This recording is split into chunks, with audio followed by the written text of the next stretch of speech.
Welcome, ladies and gentlemen, to day 2 of the PMPL North America Spring Split 2023. If you missed it out yesterday, we had an amazing day. As always, my name is Seven Worlds Gaming. I can't do this by myself, so let me intro my amazing analyst, Cameron Davis. Cameron, how are you feeling today? Oh, shucks. I'm good. I'm sure you could do this by yourself. It's just going to be a lot better with me here. I don't know what's going on. I currently can't hear him. I'm pretty sure he said that he's currently feeling amazing as well. But before we actually continue on, let's give a shout out to our sponsor, Monster Energy, our official energy drink partner. Now, if you for some reason missed yesterday, a lot of stuff has changed. So let's catch up with that with the format. Why don't we show you guys the format, because there's bonus points, there's a bunch of other stuff as well. So let's pull that up. Here we go. Week 1 and 3, we're gonna be having 3 weeks, 5 days, 20 teams, no super weekends at all, and the top 16 teams are going to be advancing to the finals. Once we get to the finals, I mean, yeah, there's going to be a chance that a team quite possibly could have a 40-point lead once we get to the finals. And when I'm talking about points, let me actually go towards the point system, because that is one of the biggest changes that we have seen this season so far. Map points, first place, it's only going to be 10 points instead of 15. And the bonus points, the thing that I was alluding to earlier, there you go. That's right. A team could possibly get 40 points, Cameron. Yeah, I mean, if you top the week every single week, and then, of course, by topping every single week, and okay, it's a little complicated. The point is that your performance throughout the 3 weeks of regular play will log you extra points that will lock in and will start you off during the grand finals. Yep, I definitely can hear that. So why don't we go to what these teams are currently fighting for? That sweet, sweet money. The prize pool, because the prize pool is going to be a total of 100,000. Once we get to the finals, first place is going to be taking home 9,000. And the MVP, we heard Trick say yesterday that he's not really pushing for MVP, but I mean, he was having a great day. So at some point, I'm hoping that he does try to go for that MVP, because it is going to be $500 worth. And let's remind you of just what the schedule is going to be looking like. That way you don't miss out any single day. For some reason you missed out yesterday, okay? Show me the calendar. That way we can show the viewers when we're going to be live. As I was mentioning earlier, 5 days a week, every single week. And then the finals is going to be April 14, 15, and 16, Cameron. Yeah, and the fact that the finals are only 3 days, whereas the regular season is 15 days total, that makes those bonus points that we saw in the points section that much more impactful, because while you have some time, you have some wiggle room to sort of like figure out how you're going to be doing throughout the regular season, it's a sprint when the finals happen. You want to get all, and you want to have all those bonus points as much as you can get. Yeah, and I feel like that's one of the great things that we don't have super weekends anymore, because it doesn't allow any teams to just kind of be like, okay, you know what, we're gonna sandbag this time around. We're not gonna try as hard as we could, because that used to happen before. I'm not gonna mention the teams that I'm thinking of, but it used to happen before. But in case you did miss yesterday, let's talk about the overall. Let's show you what happened, because Hyper actually at one point, this overall is going to be looking a lot closer than it was at one point, because Hyper got back-to-back chicken dinners. They had an amazing lead, and they kind of slowed down a little bit, and YKG was able to catch up. Yeah, I mean, it's looking really, really close throughout the top section of this overall leaderboard. A lot of kills being spread across a number of different teams. I know you're a big fan of Puppeteer. While they might look not so great being in 8th place, they have 26 kills. So if they can up their placement points to sort of match that, they could rise up the charts. But again, it's just a lot of teams putting in a lot of effort here at the top. Yeah, and Puppeteer it's becoming surely one of my favorites, just because of what you mentioned, those elimination points. When you see 26 elimination points tied for first in regards to just elim points alone, and only have 1 placement point, that's impressive to me. And then another team that actually impressed me yesterday was Golden Eagles North America. They ended up the day getting the chicken dinner. They were able to push themselves up the leaderboard. Yeah, that chicken dinner was only with 4 eliminations, but still, I mean, for them to be able to put up that performance and the synergy, I said it even after the first game yesterday, the synergy that I saw to that team, the way they were able to push together, the way they were able to actually confront onto their enemies, you really love to see that out of them. And some surprises too. MEZEXIS Esports, that was a team that was super consistent throughout the whole day. Yeah.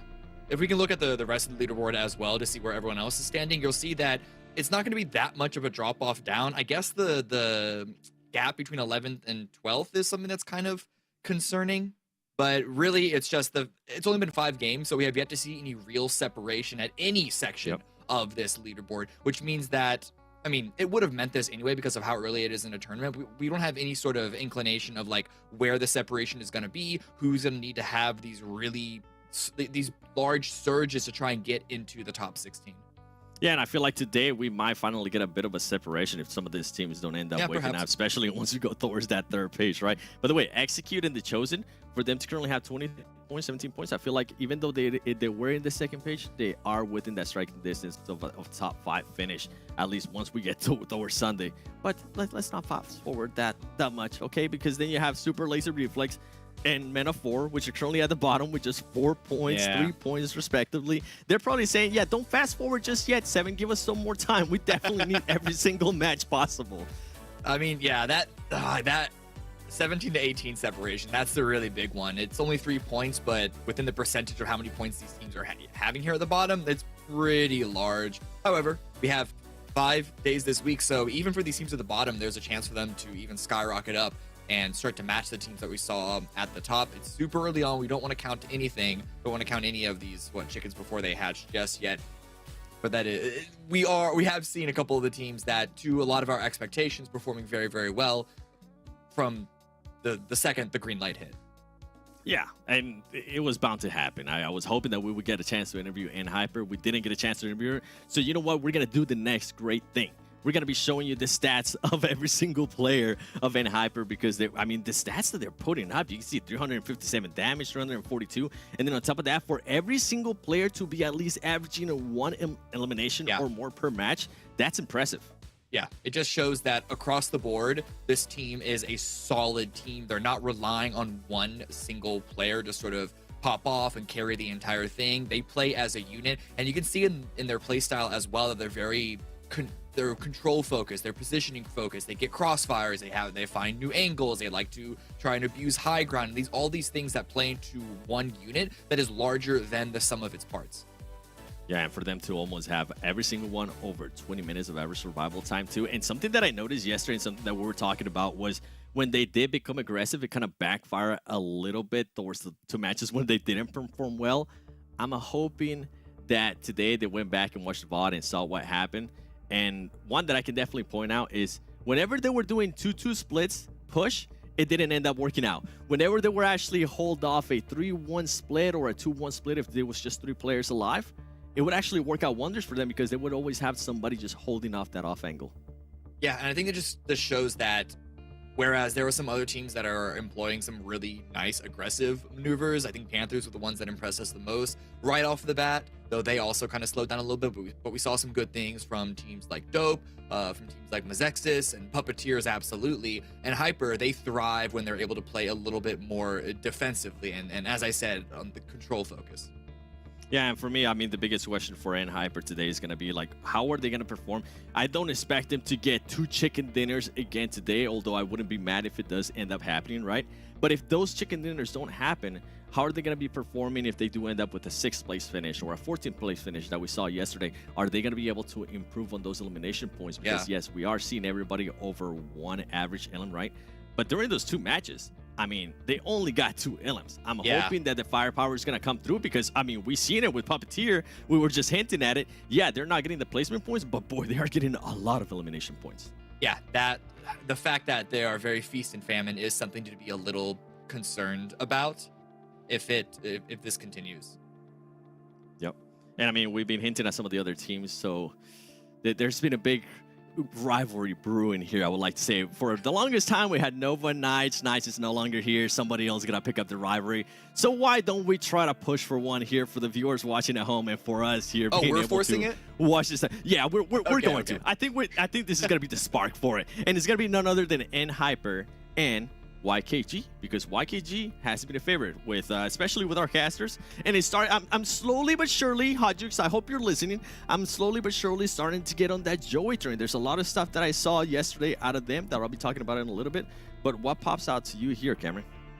Just the fact that NHyper started off so strong, but by the end of the first 5 games, it's pretty equalized. YKG have a few more average eliminations than NHyper. NHyper, though, have more damage, and again, a lot of that just comes from the fact that they have a lot of that high ground, they pepper in. Though I guess the one downside of NHyper's playstyle is that they're not able to convert a lot of that damage into kills as effectively as the teams like YKG, who are more, we're going to run at you, get in your face, then like punch you directly. That damage tends to be a lot more direct one-to-one for 100 points of damage to a full elimination. Yeah, and from YKG, something that I love that happened during Sanhok is something that I was also mentioning for NHyper. I love the 3-1 split that they did at the end, with Chico being super far away from his team, but still being able to hold off the angle for them. And I think that's what worked out wonders for them. And then on the last match, we had Joy and Fierce, just them two by themselves, being super patient, showing a lot of maturity, which this is what I'm saying. I might start jumping on that Joey train. Are you going to jump on that Joey train? I don't want to jump just yet. I am someone who likes to like really see performances continue on, be really like consistency is the thing that I care about the most over anything else. So I'm probably going to wait to see if it succeeds for you guys first. All right. Well, I'm still in line. Okay, I'm not putting a foot yet on that train. I'm still waiting to see. I'm like you. I'm waiting to see what's gonna happen here on day 2, and then I might actually just jump on that train with Hot Jukes and Sute. Now there is another team that slowly worked up their way there to 3rd place. Dope Slayers have been kind of sending a message quietly but surely. They are currently in 3rd place. So why don't we introduce you to you guys via this video.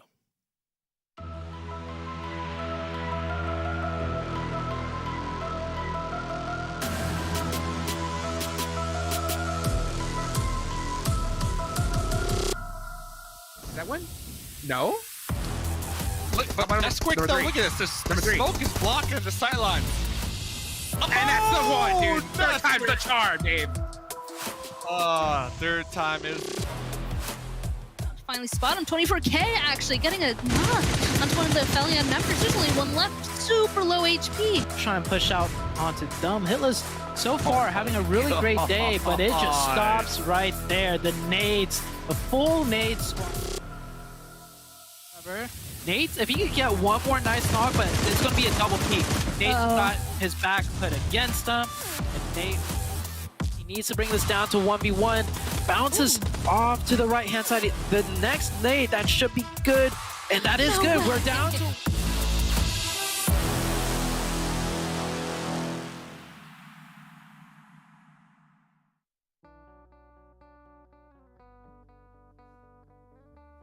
And that's Dope Slayers for you guys. Currently the team that's sitting in 3rd place. And I was mentioning, I mean, they're currently giving out a lot of surprises. They did end up with the chicken dinner and 10 elimination points. I think from my end, it's safe to say that I at least expect another performance like that today from Dope Slayers. Yeah. However, the one thing before we get into this game that I want to sort of draw people's attention to is the fact that we talked a lot yesterday, even at the top of the show here, about these top 3 teams and NHyper, Dope Slayers, YKG.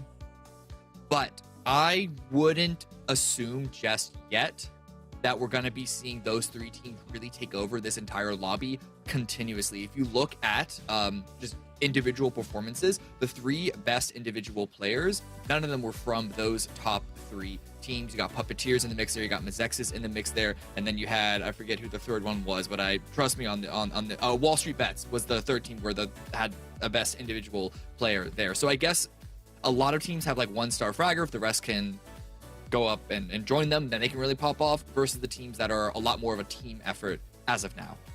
I like hearing when you say Puppeteer. All right, keep it coming. Keep it coming. That slowly but surely starting to become my team. I did pick him yesterday. It ended by firing me a little bit. You know, it backfired because they didn't end up in 3rd place. But please let us know which teams have you guys picked via socials. Make sure you guys use hashtag PMPL NA. I've been browsing Instagram. I've been trying to see what kind of pictures you guys have been sending, whether it's how you're currently watching the PMPL NA or who are you currently picking to win. Maybe get a couple chicken dinners today. We'll have to wait and see, but definitely follow us on Instagram, Twitter. Make sure you join the Discord and subscribe on YouTube for everybody currently watching on YouTube. I'll also be asking questions on the YouTube chat like I did yesterday, trying to figure out if maybe any of you guys can get something right, because yesterday nobody got it right. And I mean, I think I ended up with 0 points, so I can't really say much about my prediction game, Cameron. Yeah, I think both of us are starting to get on the chopping block. So maybe browse those YouTube comments and find some replacements for us, because I don't think we're cutting it anymore. Yeah. Well, the schedule is going to be changing for today. So why don't we show you what the maps are going to be looking like. We're not going to be starting off with Erangel. We're actually going to be starting off with Miramar, which is quite interesting. It's kind of throwing a curveball here to a lot of these teams. A lot of people are used to starting with Erangel. Well, guess what? Now we get Miramar, Sanhok, and then Vikendi's not going to be last now. Vikendi's actually going to be second to last. Yeah, if I am correct with this one, we've talked about them a lot, but I want to mention Enhyper. We could look at their performance being hot and cold, being the start of the day versus the end of the day. I actually wonder if it's Miramar / Erangel versus Sanhok Vikendi. And the fact that they're in Group B, they sit out Vikendi here, this could be a day, if it really is their Erangel and Miramar strength, for them to really start to take that lead and hold that lead that they kind of teased us yesterday. Yeah, and I think that's what I'm hoping out of this team, to see what kind of lead, or if anybody can actually come out on top and just pretty much stamp their foot on the ground and say, okay, we are the new quote-unquote knights here of NA now that they're truly no longer here. And these are going to be the participating teams. Once again, Execute going to be getting a chance to sit out the first match. We saw what happened yesterday after the first match. Execute ended up, I think, with 6th place, 6 eliminations. Hopefully today, after this match, when they do end up going to Sanhok, maybe they can perform a little bit better. Yeah, I mean, honestly, just same rotation as last time. Excited to see YKG, excited to see MEZEXIS. A lot of these teams take the field, see if anyone's really, I don't want to say learned their lesson, but have really upped their game based off of what those top teams delivered from Go yesterday. Yeah, and for me, I'm excited to see if PUPPETEER is going to be able to get more than 1 placement point today. Surely they will. That's what I thought, okay? That's what I thought. That's why I picked them to be like top 3 at one point, and it backfired. Okay, I'm not gonna do that again. I'm just gonna let them be. If you're gonna continue to frag out, continue to frag out. If you just want 1 placement point per day and it's currently working for you to at least stay within those top 8, do your thing. But you know what? I do want to hear what the casters got to say. If they have any favorites, if they have any teams that might end up surprising. And I am hearing that the game 1 is gonna be starting very, very soon. So why don't we send it to the casters? Hot Jukes and Sute, take it away. What up, everybody? Thank you so much, Seven. We got something to say, and we got something to say real quick, okay? Because I heard doubt in my ears, Zoo, all right? From Cameron and from Seven. Did I hear it straight? Because they said they were going to wait before they got on the Joey train? They were actually going to wait? I don't know what more you could ask for. That last game yesterday, Vikendi, Joey, and Fears, I mean, they popped off the 2v2 against Panthers, the DDS. Oh, what else are you waiting for? Like, that's what I'm saying. Train's gone. Train's to the leaving. moon. We're on it. To the moon, baby. That's right. Come on in. The water is fine. Man, I'm so hyped for today. Day number 2, I said it. You know, yesterday, the Hot Jukes excuse card. It's been punched, okay? You get 1 for day 1. Today, you don't get any. It's time to go ahead and make those adjustments and make it happen today. Do you think we're going to see one of those teams that kind of struggled early on finally show up here today? One thing I'm really curious about is MEZEXIS in particular. You know, you could say they definitely struggled, right? Because they started off with some hot drops in both maps, Erangel and Miramar. I wonder if they're gonna like change it up or keep doing it. But I can notice they know how to fight, and with this new point system, fighting is a very good thing if done correctly. So maybe they could like stay away from like the hot drop fights, because those are a little bit more RNG, and just land somewhere and rotate fast to look for fights instead.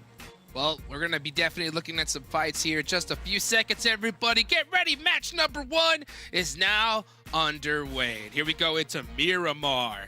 Really excited to see how we start this one off. I mean, I can't remember. When's the last time we actually started with the Miramar game in PMPL here? And when's the last time we actually had a good playing path? Not yesterday. You're right. That's for sure. Yesterday, playing path was so terrible for all the teams. So this Miramar one, this first one, can't ask for a better playing path. I think everyone should be able to drop where they want to. No altercations unless if that's what they're looking for. But besides that, the circle jukes yesterday, the circles were quite wild. Will we see the same thing today? I would not be shocked. PMPL circles have always been a little extra spicy here. So I'm interested in seeing that. Another team that I want to look at is the Panthers, okay? Right, because they're not too high up on the leaderboards, but they are one of those teams that likes to play edge. We definitely saw some flashiness from them early on, but, you know, we didn't see them really finish or get that consistency that we're really looking for in a championship team. So, it's still only been day 1. We're now in day number 2. We're getting a nice, beautiful Western Circle here in Miramar. And this is honestly, I think, one of my favorites to play when it comes to this map. Oh, yeah. A lot of high ground, and smack dab in the center. There's that high ground of all high grounds, that mountaintop, right? You could drive a buggy straight up there.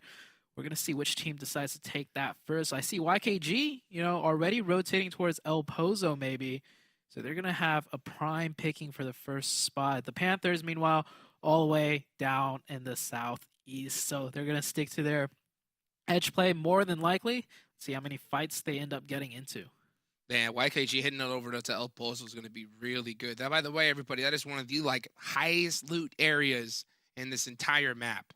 So Miramar being such a large one, you definitely want to have as much loot as you possibly can to shoot at those vehicles passing by, that utility. You're going to definitely need it. You're even going to need a couple gas cans as well.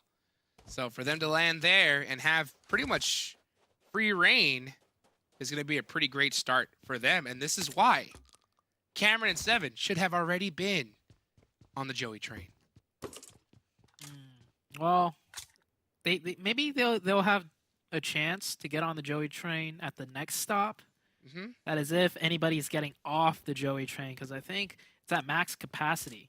Oh, yeah. And I don't think anyone's getting off of it. I mean, unless if they choke terribly today for whatever reason, but I don't know. YKG, they seem like, they know what they're doing, and they got things locked down. Look, if they choke today, you buy the dip. You know what I'm saying? You buy the dip. You just invest more, because you know they're going to come back hard. Because look what they did yesterday, right? Yesterday, they had, not the best game 1, and they sat out in game 2. And then game 3, they just came all guns blazing, craziness. And that's what I'm saying. That's already a proven example of how that market goes. That's very true. I want to see how the Panthers do today in particular, though, because, day 1, they had an amazing game 1. They didn't get the win, right? But they got the most eliminations in game 1. I believe it was 15 with Hyper getting 13, something to that degree, right? And the Panthers, I feel like they also could have ended the day amazingly well, but of course they ran into none other than YKG, and it came down to a very close fight. But if they won that fight yesterday against YKG on Vikendi, they would have ended up being in that second place finish with eliminations, right? So it's I think the Panthers, they're right on the cusp of greatness. And today, if they lock it in, it's going to be hard, especially with this very first map. Miramar, far western circle, they're all the way in the east. But I feel like if they can lock this one in and do well on this very first map like they did yesterday on the first map, they might be able to take the entire day away. I wouldn't doubt it. I mean, they definitely have the potential. I mean, at the end of the day, all these squads do. I mean, they got here for a reason. It just takes a good couple days to really get that momentum going. There are some teams that are obviously really, really struggling here, but I mean, just to get the opportunity to compete with these guys, this is where it all starts, right? So if you can't get it done even in this PMPL, there's always the fall split around the corner. So, just get involved, get your name out there, and hopefully we may even see some of the players that are watching right now even compete in that fall split coming up soon. I did notice that MEZEXIS did end up pushing K19 off of that western side of Los Leones. Yesterday they had a hot drop there. MEZEXIS, of course, coming out on top. So K19 no longer dropping there. The plane path flew right over it, but K19 did not want anything to do with MEZEXIS. So maybe MEZEXIS, day 1 they struggled, but it was worth it because they claimed their drop spots, at least for Miramar against K19. We'll have to see on Erangel what happens if they go against super lazy reflex on Gaka. Some shots from the mobility, Pew, landing, but no knock. No knock yet. Good shots there on the Skur, but just not able to get the finish. That Scar just a little too jumpy. Doesn't spray just quite like the M4 does from this range. So I think Pew has to realize that there could be a possibility of a split here. And if he does pick up that, I wouldn't be surprised if we see a little bit more aggressiveness from Team Mobility to try and catch and take advantage of that split. Because, I mean, right now, Angry Amateurs are pretty out of position. They're very vulnerable right now to a push like that. Shaksa here. Getting some info. Rotating a little bit further up. Oh, But the other two teammates definitely are trapped back. And oh, Puppeteers! Sad news for Seven. I know Seven was talking about the Puppeteers a lot. Already losing a player extremely early. That's not how you want to start off the day. no, definitely not. That's going to be one for Dope Slayers. Dope Slayers had a really good day yesterday. I know we didn't get the chance to talk about them a lot, but man, this squad was very consistent. They put some solid numbers up on the board. So they're looking to kind of continue that train. And to start off as being the first team with an elimination, that's definitely gotta boost your morale, don't you think? Oh yeah. Starting off with a point is better than starting off with losing a player. So That's true. yeah. Dope right now on the far northeastern side. Not yet rotating anywhere. Yeah, Joey. Ooh, Joey's actually tagged up a little bit, it seems. I don't know if that might be a That's his little bit of ankles. fall damage. Yep. Or if he got shot at from the Chosen right there. It looks like Joey's he's gonna give up this high ground. He's gonna Hardcore. go back down. Joey, get it, and then hops Or- in the buggy. Very nice. Oh yeah, they're giving it up. Yeah, I said, you know what? We don't need that high ground right now. Let's just go ahead and head on out of here. And look for one of these other teams possibly passing on by. The Chosen. What are your thoughts on the Chosen so far? I know it's only been one day, right? But what is your first impression? I feel like they have they just did not. I don't even want to say they had a bad day yesterday because it's like I don't know what kind of Chosen is coming into this PMPL. Sure, the roster, you know, is kind of the same, but I know what the Panthers like to do. Oh, yeah. They like to come in hot and take the fights early on, but the 1v3 potential out of Shaksa, oh, he gets one, but goes down. And, oh, the Panthers actually did lose one to a player. So, the Panthers starting off with 3 players, pick up a single point. Angry Amateurs down to 2 players already, I believe. Ooh, just, yeah, it looks Yeah. like they didn't even come in with 4 here today. I mean, they are quite far down on the leaderboards. Definitely something going on there. Hopefully they get that figured out here because this is a huge opportunity.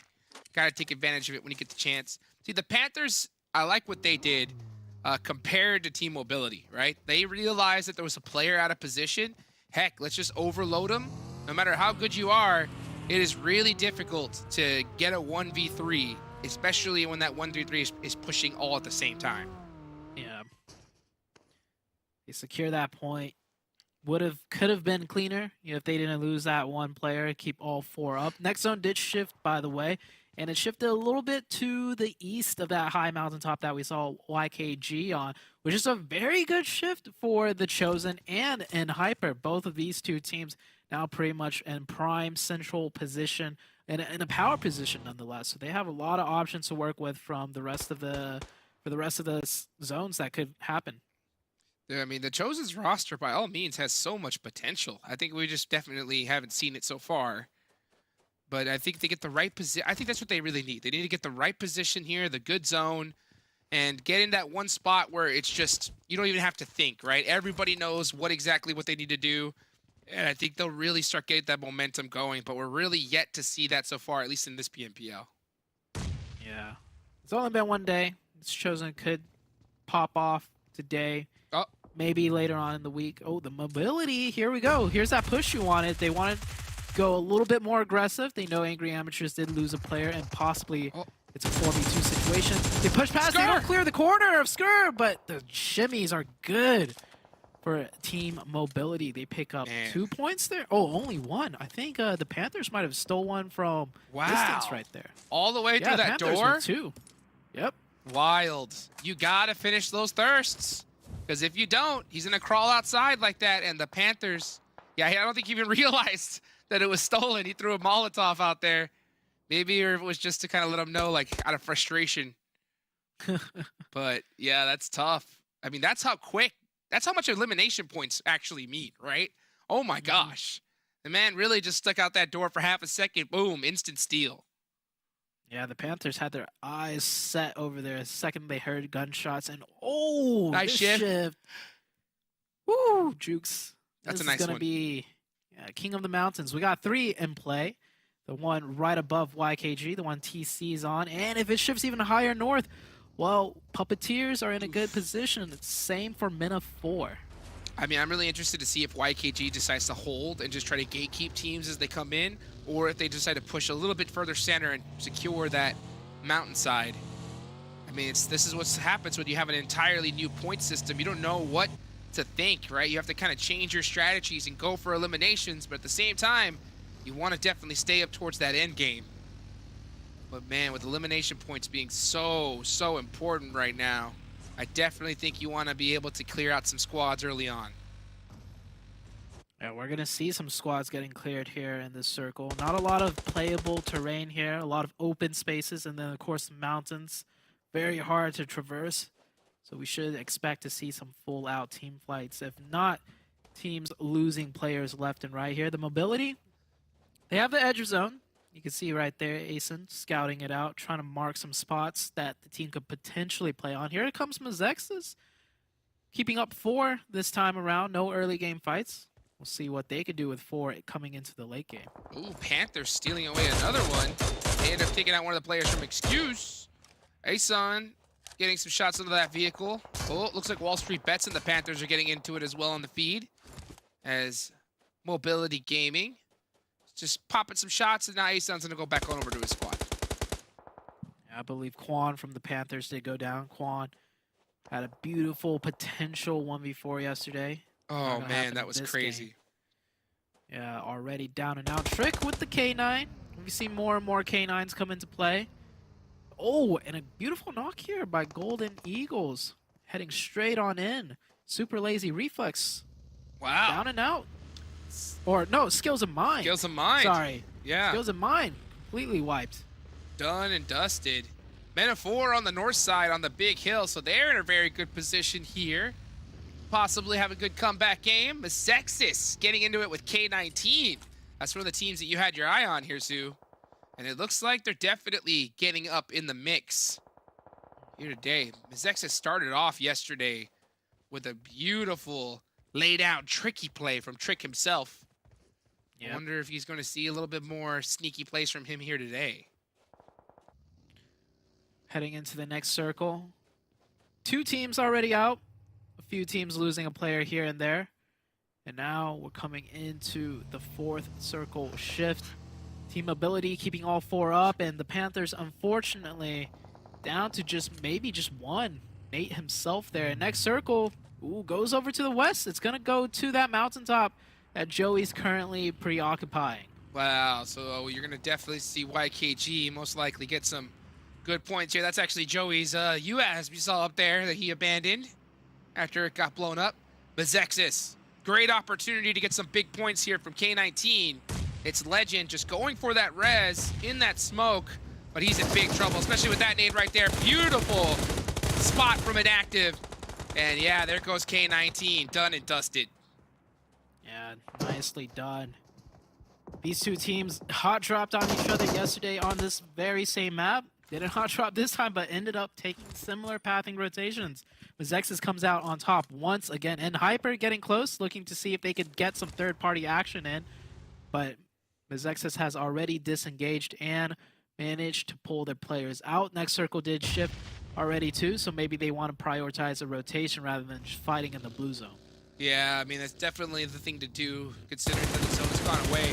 Wow, Big Nate got some eyes on Team Mobility Gaming, but it is a 1v4 situation. Yeah, he had nowhere to go.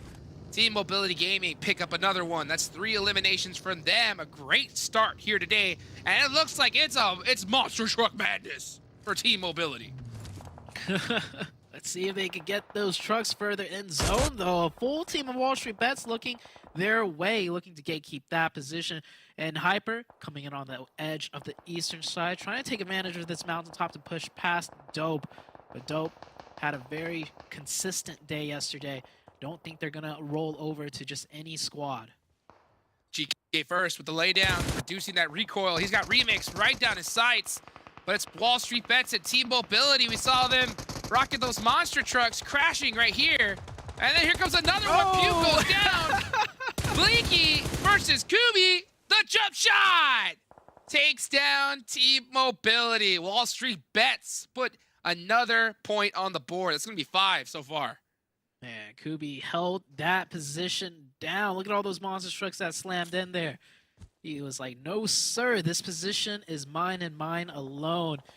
And oh, here comes MEZEXIS, though. MEZEXIS, oh, down to 3 with 4 players up. Trick, can he get the opening with that K9? He's going to need to because they're not in the zone. Yeah, he's actually getting shot from Hyper all the way up on top of this mountain right here. They have all the vision in the world, and Hyper's so good at securing those high top positions. They really study this map. They know where they can get the most vision and just allow their guns to do the work. Next zone about to pop on up. Where is it going to go? Right now, YKG looking very solid in the center, doing a beautiful 3-way split. What do you think about that, Sute? At 1-2-1, keeping 2 players in the central focal point. Very nicely done. Chico and Joey, of course, have to make sure they don't get knocked because they're not exactly in a position to get revived. They're there to get info and apply pressure and possibly steal some eliminations. But we'll see very soon with the next circle shift if they're going to have to regroup or not. Well, let's see where that zone's going to go on over. It looks like it's going to center on up here. And YKG is dead center in the zone. And Hyper all the way at that edge. Yeah, they're going to have to get a move on it. That is... that circle shift doesn't change too much, but at the same time changes a lot. Because now you got to decide. If you don't group up now for YKG, right, chances are it's going to be way harder to group up on the next circle. But still, the position is so good. They might want to hold on to it a little bit more. Dope. The M16 taps. Whoa, those are some fast trigger fingers right there from Bray. Yeah, well, you know what? They also have to get some fast reses on the field as Chico from YKG goes down. That's one of those angles that we saw earlier. I don't think they're going to be able to get that res. And you know, YKG really wants to get some big points on the board since they're going to be sitting out on Sanhok today. That is the map they won yesterday. So you definitely want to get started early on here. And Hyper, most consistent team yesterday. Looking to have a repeat performance. Man, just maneuvering this map so well. They're down to 3, though, which could be a problem. I remember this back was your in the question, old days. Zoo. This was that question you had, Zoo. You had a question to see what can Hyper do when they do not get the zone and they have to work their way out of it. They get headshot by Trick. That's what happens. Yeah. Oh, but MEZEXIS, they're also not. Oh, MEZEXIS is fully in zone. They Hyper is looking over at Dope and gets just slapped on the side of the head. Ren, right now, the top fragger, the top player for Hyper, falls on his shoulder to make something happen. Dope, meanwhile, just so close to the zone, but not quite there yet. Love to see that bolt actions coming out here in Miramar. And Dope, ever so consistent, just maneuvering very tactically through this. Wow, Wall Street Bets shutting down Excuse on this hill. Exotic doing a great job at stopping that pressure and completely disabling that push. Wall Street Bets. So we know YKG looks like they're in a great position, but I actually feel like Wall Street Bets might be the team to take this one out, because when the circle closes in this late around the high top ground, if you could just work from one side, keep 4 alive, and essentially not be in the line of sight of everybody like YKG is, there's a chance they might be able to just clean this one out. Totally possible. YKG is still very, very spread out. Definitely would have liked to see them group up after that last circle shift. But, you know, they're still sticking to that split push idea. We'll see if that does pay off for them at the end of things here. Dope. Oh, nice smoke coming out here to try and get to Nesquik. He's going to actually crawl rather than Bray running to him. Ooh. And, oh, he does get tapped once, twice, and that's it. I think it should have been the other way around. What do you think? Trying to shoot through the windows right Trick? there. See them toes? Yeah, the toes. Go for the toes. Oh, there it is. He spotted the toes. Bop. Oh. Got him. There we go. just a little bit. Couple more shots. Oh, One more. gotta make it quick though. Oh, Use circle. little They're lower. not in zone. Yeah, they are not in zone. So this is one of the hardest things that when you're sniping like this, you kind of get that tunnel vision a little bit. And that is something that he cannot do. But man, talk about a tight place to be in. Dope has nowhere to go. They can't move at all. Do you just They're deny stuck. the points at this? Oh, stage? yeah, look at that. Oh, Trick is popping up the second they give anything away. yeah, Trick wants this. Trick knows getting in the next zone is going to be extremely difficult. He's going to take his time. He's going to put as much lead down towards Dope as humanly possible. And Hyper gone. We're watching Trick, the Chosen, ended up taking out Ed Hyper on that push. So, man, outside of zone, they just could not make it in. This was a very tough one to push through. Wow, great job there from the Chosen. Looks like Gaji was able to get them both. Look at Trick. Trick popping off. The Chosen deciding to pop off potentially. Up to 3 eliminations. There's still 9 teams left. They are in a good position here, right on the edge with hard cover. Still a full team up ahead of them on the northern side. I have yet to push into zone, so they're very focused on trying to make sure that they gatekeep those players out. It looks like Trick was finally able to take out Dope. They were unable to make it across that field there. The Chosen is still alive with 3 players, trying to figure out where to go next. As Sup Pig is up in the front, trying to get some more intel for his squad. Go, go, go from Puppeteers, the last member up, trying to survive as well. Oh, look at Slimmy. Just trying to stay low and quiet. And Slimmy, the guy that just one man pushed the team execute yesterday. He can make some magic happen. And he's going to need to make some magic happen here. If he gets this opening onto Gotcha, maybe he can go down. But just barely getting the knock. Slimmy going to drive up and away, all the way down. And right into a member of Puppeteers. Oh. Slimmy. Not like this. That DBS is going to finish him out. That's another point for Puppeteers. And not sure exactly what was the strategy here, but here's WALLSTREETBETS versus MEZEXIS. Inactive. Last one up. Does not manage to get even a knock. WALLSTREETBETS cleaning that one out. Up to 8 eliminations. Still 4 alive. It's telling you, Jukes, WALLSTREETBETS, they might not be center circle or on the high ground, but that might be the play right here. Keep your head low, keep 4 alive, and just sweep around the sides. Man, and not to mention, I mean, that angle was disgusting. All G1 was just looking straight down, and those 2 players from MEZEXIS didn't stand a chance at all.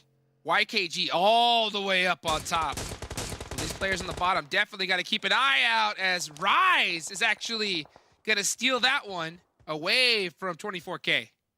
Yeah, 24K, that SLR. Very hard to control the recoil, so you had to space those shots out, and fortunately, it did get taken away. Joey hitting 600 damage right now, YKG. They have only 3 up. The next zone goes up towards YKG on the high ground once again. Makes me think, what happens if Chico didn't get knocked out there in that corner? YKG would have been in a really, really great spot here. But both, they're still doing that 2-1 split among both sides of these mountains. 24K seeing that vehicle there from Sup Pig, but really hard to catch angles. I don't think he wants to give away his position to Stellar, but yeah, he just had to go for it anyway.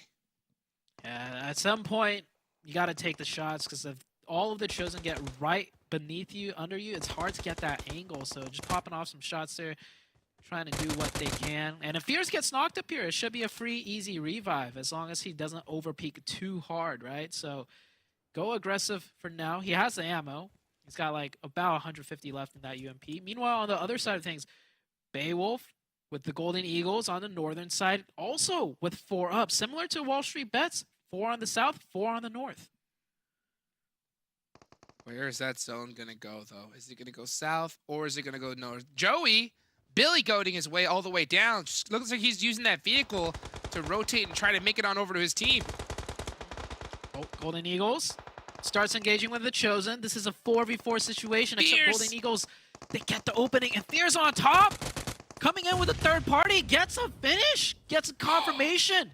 This is great for the side of Y2. Oh, hold on. What? Gotcha from Oh, above. Goes the- down. It is just raining lead upon both of these teams. It's raining fire, raining lead, Molotovs, YKG just applying so much pressure from the top, just picking up points like crazy. And it looks like Joey was able to make that rotation on over to his squad safely. That was a nicely executed rotation. WALLSTREETBETS, though, they are the deadliest squad here since they do have the number advantage. But YKG definitely has the position. Comes down to who can hit those shots. Golden Eagles, they're not done yet. Same with the Chosen. Pretty sure both of those two teams are going to just play as quiet as possible since their numbers have been thin. It's up to WALLSTREETBETS now to maybe make the next play. And Fears? Fears! Oh, no. That can't be good. Oh, Nope. oh, that is. It is not good. He makes it. He stays alive. And the cover Wow. fire from 24K from above with the SLR. They get a knock. Joey and Fierce, a dynamic duo. They're going to do that push. Just like that, the opening knock, and they're going to challenge the 2v1. I don't know if they know WALLSTREETBETS is split up, but this is a perfect opportunity for them. Oh, that nade looks good, too. Can Fears thread it right into that perfect spot. Just misses that mark. 2 crates right here, so Joey's going to get one of them. The Chosen is gone, so it's 3 squads remaining. Joey picks up the MG3. What more could you ask for? WALLSTREETBETS is just throwing some nades out of desperation here. They have no vision. Oh, 24K actually gets shot up a little bit here. So there goes that high ground. Yeah. What Oh, WALLSTREETBETS needs to do right now is move their 2 members back over to crunch in on Joey and Fierce. They need to help out the other 2 that's stuck outside of zone. They know YKG right now is the only real threat to them and the chicken dinner. 11 eliminations already. It's doable. It's possible. But can they coordinate it before Joey and Fierce eliminate their 2 teammates? Oh, those mollies are so good, but just a little bit off. And here comes that MG3, Joey.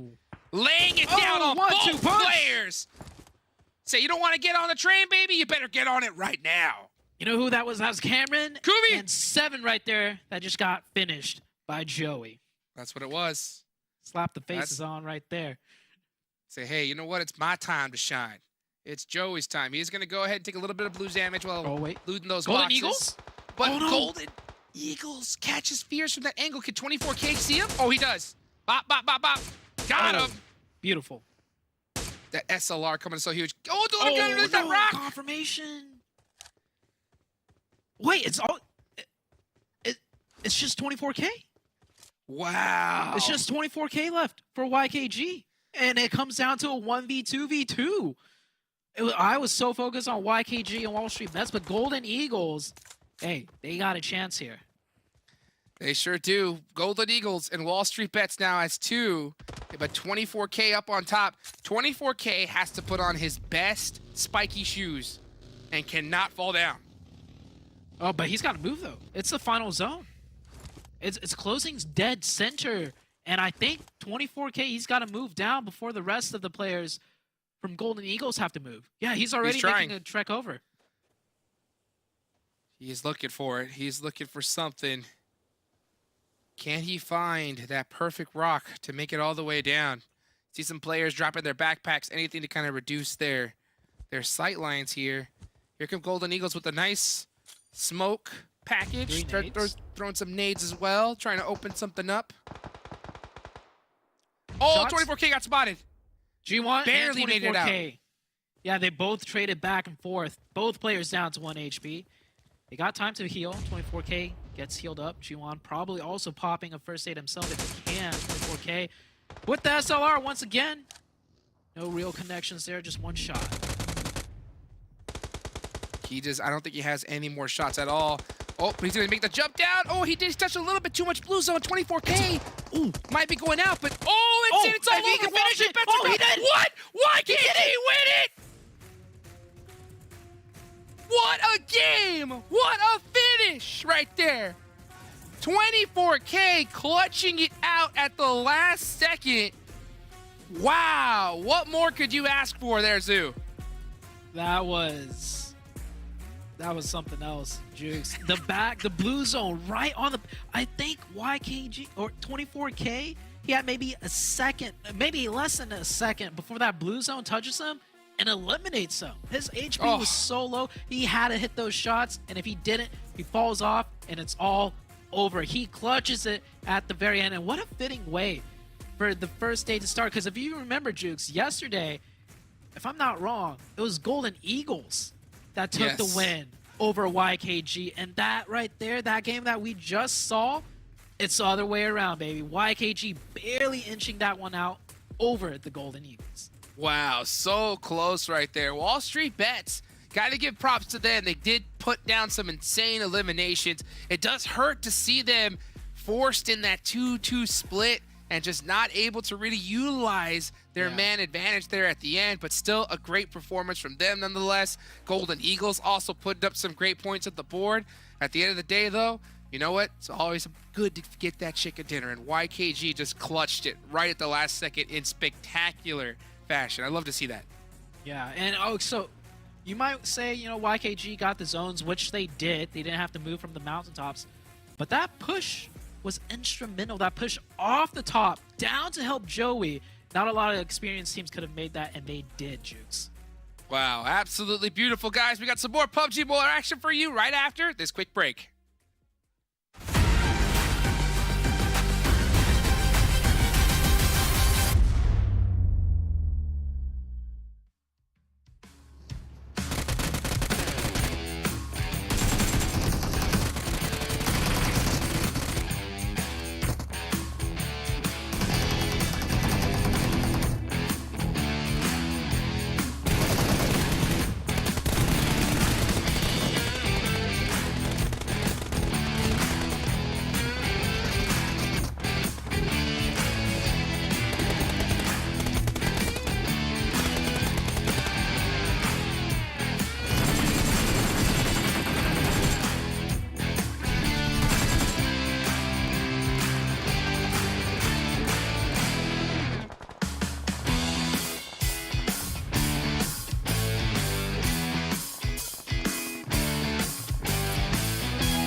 He set up way earlier. Very good job by Steve-O. He absolutely crushes that. Now it's a 4v3 situation. Drago's still getting revived. 24K looking good. It could be anybody's game potentially as the Panthers look to get the drop of the HQA with the vehicle. The Panthers say, okay, you're moving, but I'll just stop and shoot. Last member of Nova, QZ, goes down. 11 eliminations now, and Acer finding a old cheeky elimination for himself as now he's forced to run in the open, and wow! Oh, he's just waiting for the right moment to strike, and as soon as he does find one, there you go. Finally finds an active. That's a one-on-one situation. Peralta will need to try and flip things around because Joey so far is looking quite great too. Whips out the MP. Oh, Joey!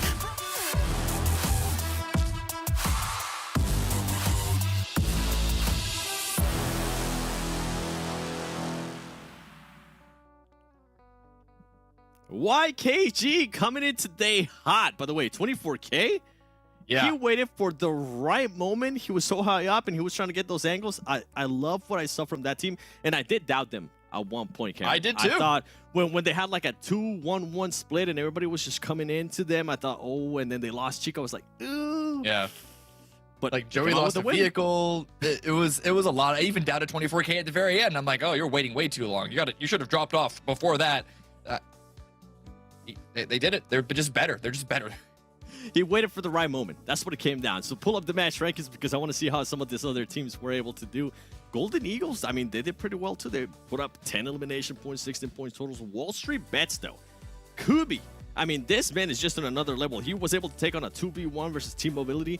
They were able to rack up 13 elimination points. And going back to YKG, actually, you know what? I'll save it. I'll save it for later.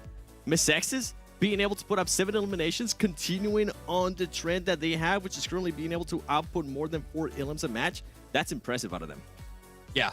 We're seeing outside of the top 3 teams, however, I mean, you'd be a fool not to notice that there's a pretty steep drop-off from Golden to Chosen in terms of eliminations. And part of that is just the nature of the terrain in this circle that we saw. Whereas you had YKG that were in the center, they had control of that high ground pretty early on. You had Golden Eagles coming in from the north and WALLSTREETBETS who were pitted down on the south side. Everyone else, they were just funneling into each other because there was no clear path to try and contest those hills that the game ended on. So a lot of that was just very chaotic, almost deathmatch style fragging out there on the edges. But then for the teams that were able to survive through all that chaos, like WALLSTREETBETS and Golden Eagles, and then of course, as I said, YKG, who were the dead center from the very beginning, they were able to completely farm the rest of the map. Yeah, and as we go to the second page, I mean, the Panthers being able to only get 3 points, and those points coming out of the eliminations. And Team Mobility, a team that I thought was going to be a big surprise this PMPL. So far, they really haven't performed to my expectation. They were able to get 3 points themselves, too. And just moving on a little bit here in my head, going back to that first page, too, I think I saw NHyper with 4 elimination points and 0 placement points. That's good to see because they had a hard push into the zone. Yeah. And somehow, Cameron, they were able to get on top of Dope Slayers and at least get some more eliminations. Yeah, exactly. You're not going to be able to play your perfect game every single round. That's just, it's the nature of a battle royale. It's the nature and the way that circles work. The fact that you're able, sometimes it's going to be a low point game, but it's their job to get those points as few as it might be. And so NHyper getting those 4, I agree, is definitely a really good job for them, especially because as we've seen so far, they definitely aren't as strong when they're forced to go aggressive versus when they can play defensive and controlling. And that was my big question for them at the beginning of the day was, can NHyper, if they don't end up performing well, can they still back it up with those good elimination points? By the way, for Sute and Hotjukes, I keep hearing, why aren't we jumping on the Joey train? It's because, man, I'm waiting. There's so many great players on that whole team that I might not just jump into the Joey train. I might jump into the YKG train because everybody's performing really well. I mean, we saw Fierce, what he was able to do, and then we saw 24K being able to clutch up that match. Yeah, that's what I think. How about you, Cameron? Do you think you might jump into the YKG train or still the Joey train? I'm gonna give one more round. Okay, I'm gonna give one more round. I don't want to jump ahead, but no, I agree. They're looking really good, especially as a full collective of 4. Well, it won't be in the next one because they're definitely gonna be sitting out, which is gonna be, as Hotjukes mentioned it throughout the match too. They're gonna be sitting out in Sanhok, which is the match that they ended up winning yesterday. But for them to be able to at least have 1 win under the belt, that's good to see already today. Why don't we actually take a look at their player stats, because I'm talking about it. I want to see how everybody did. And look at 24K, 1,400 damage by himself. And Joey, I mean, respectfully, 951. Yeah, and this actually doesn't shock me that much at all, because as we saw Joey being there hanging out as a solo for the longest time, and then Fear went to go and back him up, but it was 24K staying on the high ground even before his teammates all died out and 24K had to solo those last few minutes. Even before that, he was still just outputting a bunch of damage and creating openings for the rest of the team that were on the ground floor. Yeah, 24K being able to get the 4 eliminations there. I mean, Joey with the 4 elims. Chico did end up getting cut off, so I'm just going to give him a break because he has been able to perform pretty well. And then Fierce with the 2 elims. This is what I'm talking about. Everybody in the team is starting to perform. They did put themselves in a great position. And I was a little bit scared. I'm going to have to repeat it. I was a little bit scared with the split that they have, especially at that moment that they have, but it ended up working out for him. And the patience that team's showing is great too. I got to give some props as well to Golden Eagles. That was the team that I thought that were going to go off a lot sooner. And for some reason, they decided to be patient. They waited for the right time. They are going to be sitting out this next match. But for them to be able to clutch up a 2nd place finish after getting a 1st place finish last match yesterday, it's impressive. Yeah, I kind of want to go back and watch where Golden Eagles were able to get all their kills, because they matched YKG in eliminations. But they were on a pretty empty side of the map for what I can recall. So the fact that they're able to pick up any at all from their position is really, really strong performance. But as you said, they're also sitting out, so they get to take a little bit of a break. Another honorary mention, Puppeteer. They got their 1 placement point for today.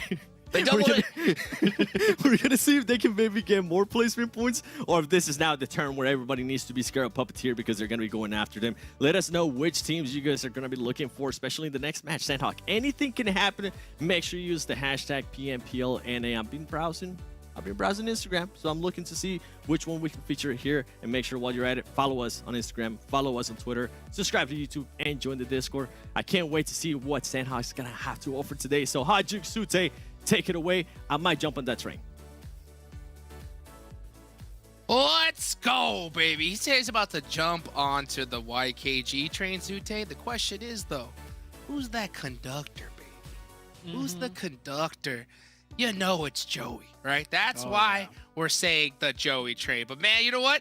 YKG's sitting out of this one, so we got to talk about some other squads, Zute. Going into the Sanhok, who do you have your eye on? The Panthers. We wanted to see the Panthers on Sanhok yesterday, but they sat out for Sanhok, and yep, they're playing this one now. Very rough first game for the Panthers. Yes. This is Sanhok, however. This is their, I don't want to say bread and butter, but fighting into the zone against other teams. That's what they like to do, and that is exactly what you need to do on Sanhok. I mean, come on. It's the jungle. Their name is the Panthers. It goes hand in hand.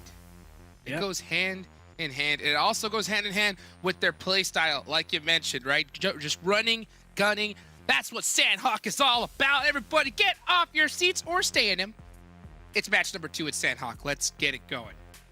Yeah, playing path far to the northwestern side. This could actually cause some issues for some teams at the very start of the game. Execute, however, they're going to drop right where they want to. Now, this map is usually about running and gunning. However, if the first zone is on that northwestern side, it changes things drastically, and we might see that happen. Circles have been a little bit crazy. Yesterday, we had a circle all the way down south, which is unlikely on Sanhok, so we might get a northwestern one here, Jukes. Absolutely possible. Will we ever get that cave finish? Look at boot camp. Boot camp? Oh, what? The Panthers. Angry amateurs and the Panthers. Did the Panthers realize? Okay, we knew that YKG was sitting out, so we knew that that boot camp was wide open. Angry amateurs decided to take that. Hey, if you do the VOD review, you know it's open. So Paradise is open too. Paradise is actually wide open. Will we see an actual engagement though in boot camp? That's the question. Well, unfortunately, just because of where Angry Amateurs is on the leaderboards, if one of their players gets finished, we're 100% seeing that the Panthers push. 100%? Really? You think so? 100%. Yeah, 100%. Angry That's the Amateurs. unfortunate part of struggling on the leaderboards is when you do, teams get a little, think they can just bully you. So I think this gives a good chance for Angry Amateurs to really make their stand and say, hey, you know what? You can't just bully us because of how we started this tournament. Fair. We'll see if it happens, though, because the zone did shift down to the southwest. That gives Angry Amateurs even more incentive to just hightail it out of there and play a power position more central in that Sanhok circle, right? We saw YKG yesterday. They didn't need all that loot. They just left, and they ended up winning just from rotation on Sanhok alone. So Yeah, we'll just see for if that everybody happens. that's just tuning in here for day 2. So YKG normally lands at boot camp, and man, they just looted even a level 1 vest like so fast, and they moved right down to Pine On, and this is kind of where that zone was yesterday. So hopefully we see one of these teams kind of take a little note from their playbook, because I mean, it's worked before, right? At least once. Yep. We did see Excuse lose a member very early on, probably from one of their splits where one player split a little bit too far into another team's territory. That of Phoenix right there, already with 1 point. A lot of teams, once again, on the eastern side have to move towards the west. Not the same exact circle. This circle, compared to yesterday, a little bit more to the western side, giving N-Hyper actually a very good starting zone, and there's that knock you were talking about. Will the Panthers go hard on this? Let's see. They did get the knock, but they didn't get the finish, and that's the thing. Now, in competitive PUBG Mobile, for those that don't know, in order to find out which team you're going against, you have to actually get a finish. It just says team player once they get a knock. But once they get a full thirst, The nade. don't know what it is. A little pre-nade there. The Panthers is pushing, though, after that knock, regardless of whatever team it is. Supra tried to run away. That was so risky. Oh, he made it. Oh, he didn't make there's it. the knock. And there's the thirst. Now they know it's Angry Amateurs. Now they know, and look what's happening. Yep. It looks like they're a little bit of a heightened speed in their steps right there. The Panthers are like, yep, Angry Amateurs, time to take advantage. And you check the corners, watch though. a shotgun! The pump. And Back of gets the head. thirst. Where's the follow-up trade? Where is the follow-up? And hold two on. knocks! Shaksa. 1v4. Oh, he needs one more. He's feeling it. He's going for it. He's not waiting Oh for my his teammates. gosh, get it. No, Get the don't 1v4. steal his kill. Oh, Atomic. Atomic's going for it. Oh, the Panthers, Nate, just hightailing it out of Run. there. Look at this. Shaksa not even stopping to heal. He wants this 1v4. Shaksa, go get him. Wow. Shaksa from Angry Amateurs making a statement right here. They are giving him a little bit of room to breathe. And Nate hits a clutch nade onto Shaksa, and Wait, it's a Zuko is still 1v1? alive. It's a 1v1 now. He's challenging him. He's gonna challenge him. Yeah, Zuko's giving him the information. Oh. Now they're hearing gotta shots nearby. They gotta commit. Nate, down to 30. How- Atomic with the How drop did shot. How did Angry Amateurs throw this? They had it in the bag. I don't know. Nate threw a freaking homing missile into that compound there. I don't know how he ended up getting a knock. Atomic going for the Panthers. revive. Oh, the third party Gone. from distance? Yep, not from No. distance, from up Oh, close. wait. Dope is here Oh, this is dope in this building now. with the DBS. I did not even realize. Dope heard the shots, came from Atomic! With the 2v1, the squad wipe! Another 1v4? Atomic this time? Did Atomic pass his phone on over to Shaksa or something? I don't Like, know what's happening. this is but they're both crazy. up. Shaksa and Atomic are still up.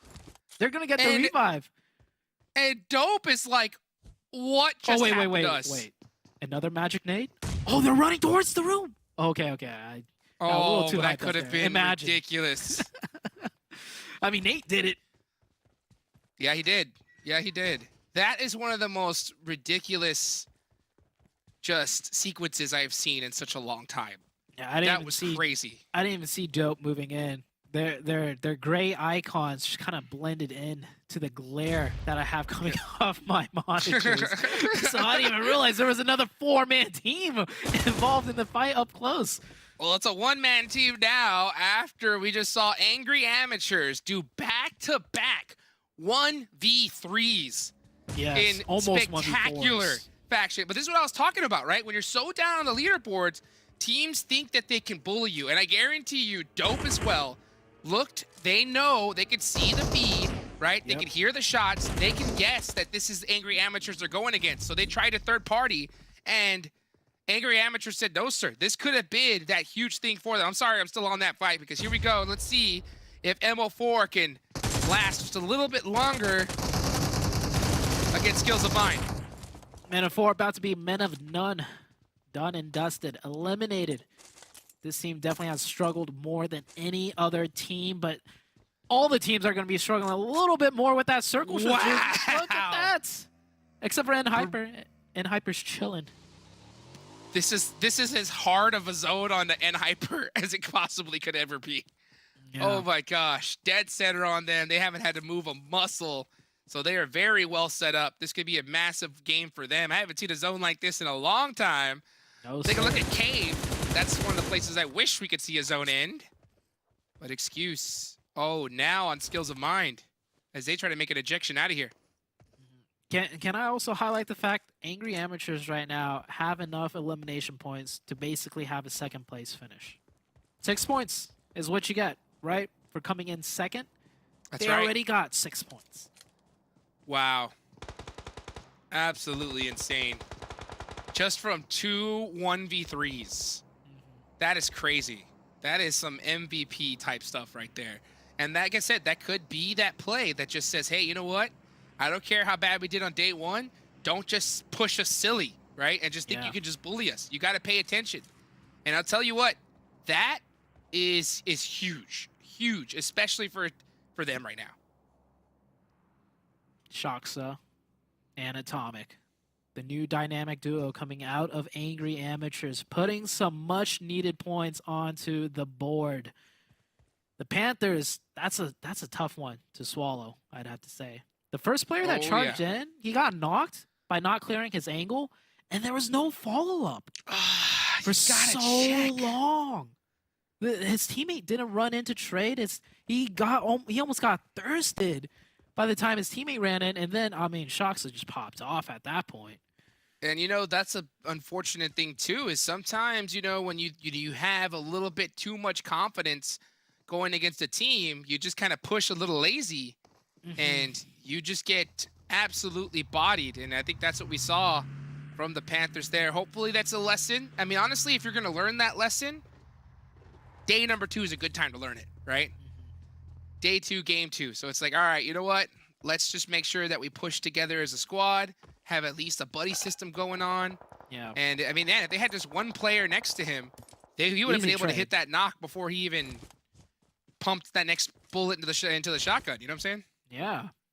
Speaking about the pump from the shotgun, I'm thinking back to it. Shoxa, he had an automatic weapon, his secondary, but he actually decided to go with the pump first and then the gun switch. So, a lot of style points right there that have to award to Shoxa. Yeah, absolutely.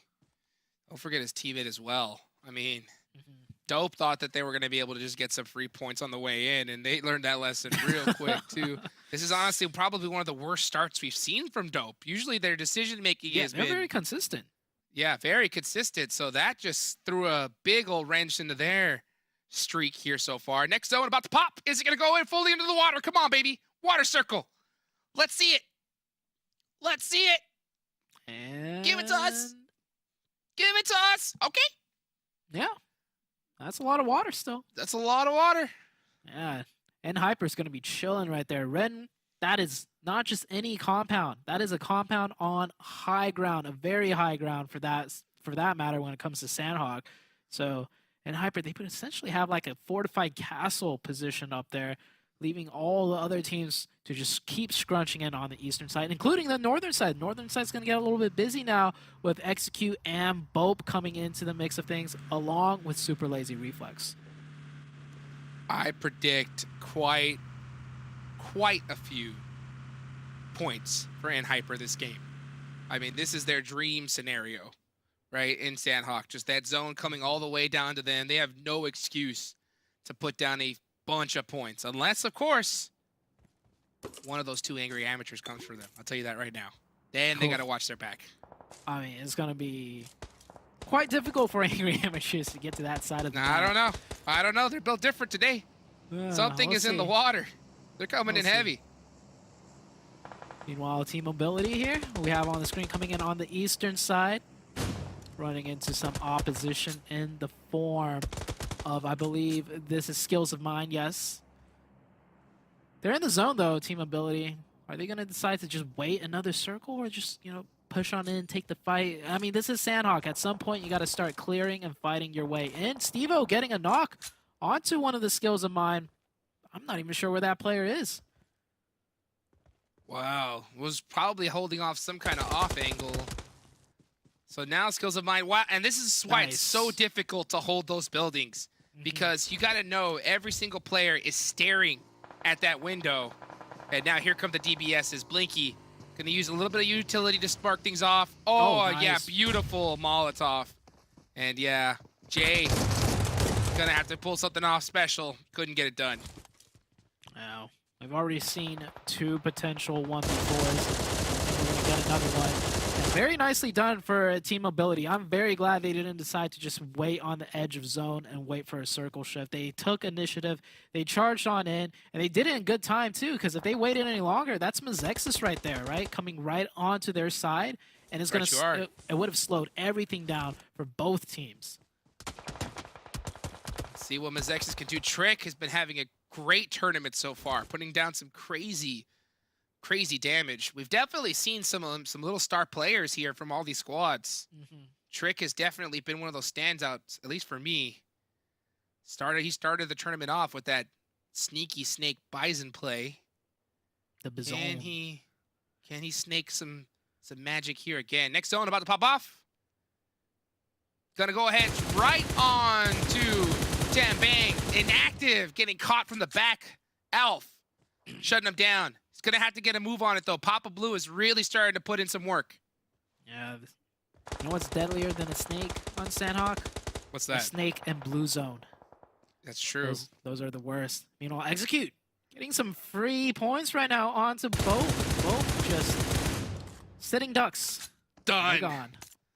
Literally just waiting in the water. And there goes BOPE Esports trying to pull off some water shenanigans. Did not work out. Execute. We haven't talked about them, right? They already have 5 eliminations. Casper has 4. And that was all thanks to Dope right there. So he has his fill gone fishing, but the Execute's in a really good spot here. They can put off a monster game. Yeah, and with that new circle shift right a little bit further to the north, right on top of Execute. They have the water to their back, so they don't have to worry about their flanks unless there's some Navy SEAL action, which could potentially happen.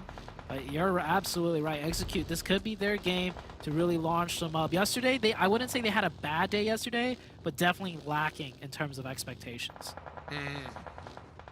Let's see what they can do here. And Hyper putting some shots down now.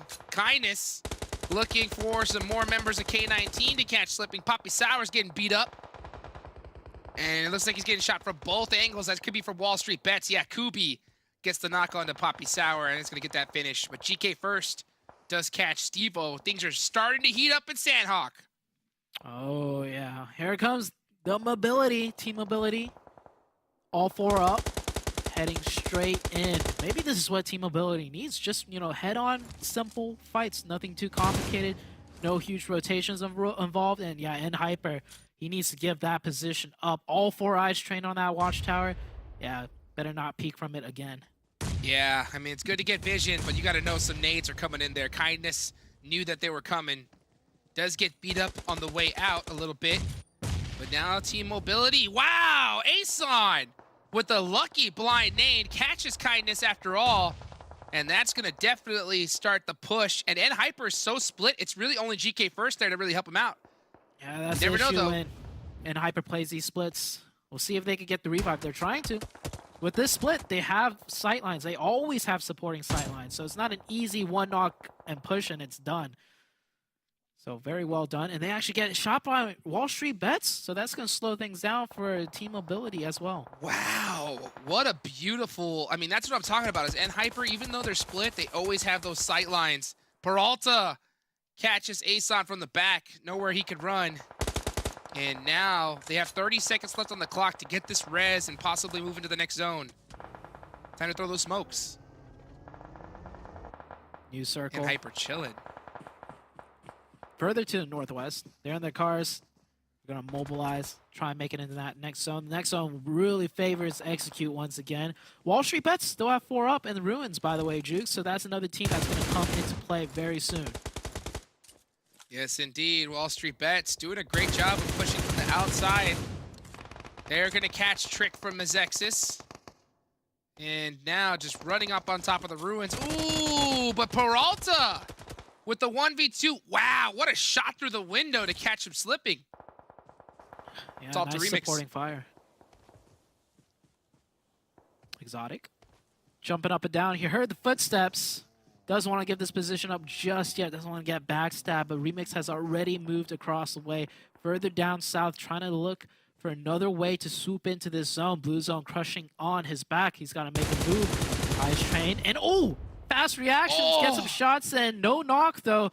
G1 forced to heal. Exotic goes prone. And from the other side of things, he goes down. That is just how Sanhok goes, baby. You can't just watch one direction. But Zex is eliminated by team mobility.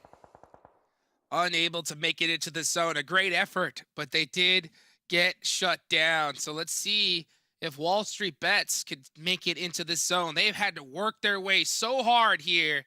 And Hyper and Execute sitting very, very pretty in this one. This is going to be a big battle between these two squads. Yeah, it's going to come out to a potential 1v. Oh, hold on. Atomic from Angry Amateurs still up. This guy, he's feeling it. He might cause a lot of trouble for Execute, especially if Juancho, right there, Juancho on the very northern side. If he's not aware of his backside, it could be ruin for Execute in this coming fight.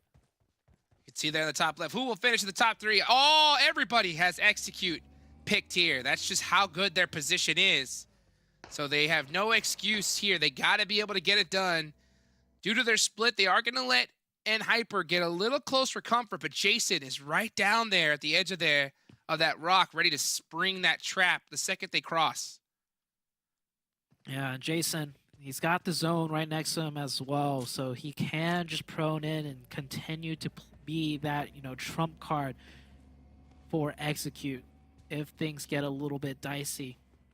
There's still other teams involved though. Wall Street Bets, K19, and Team Mobility. And don't forget Atomic from Angry Amateurs.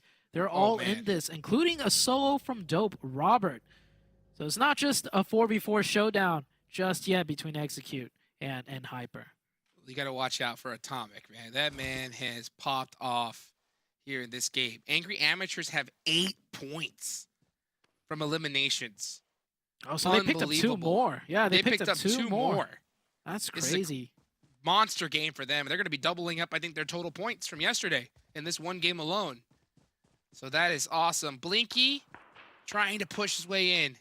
I don't know if you saw that they do have a couple players from the back. Exotic does finish off Dope Esports. And now Hyper putting some work across the field. Jason has to be sure not to move him. Oh, actually, Jason left the rock and was able to make it to his squad. Good choice grouping up. Atomic might have ended up catching Jason out in the open on the backside. So good adjustment right there. Wall Street Bets, they're in this zone. They're going to stay alive for one more circle.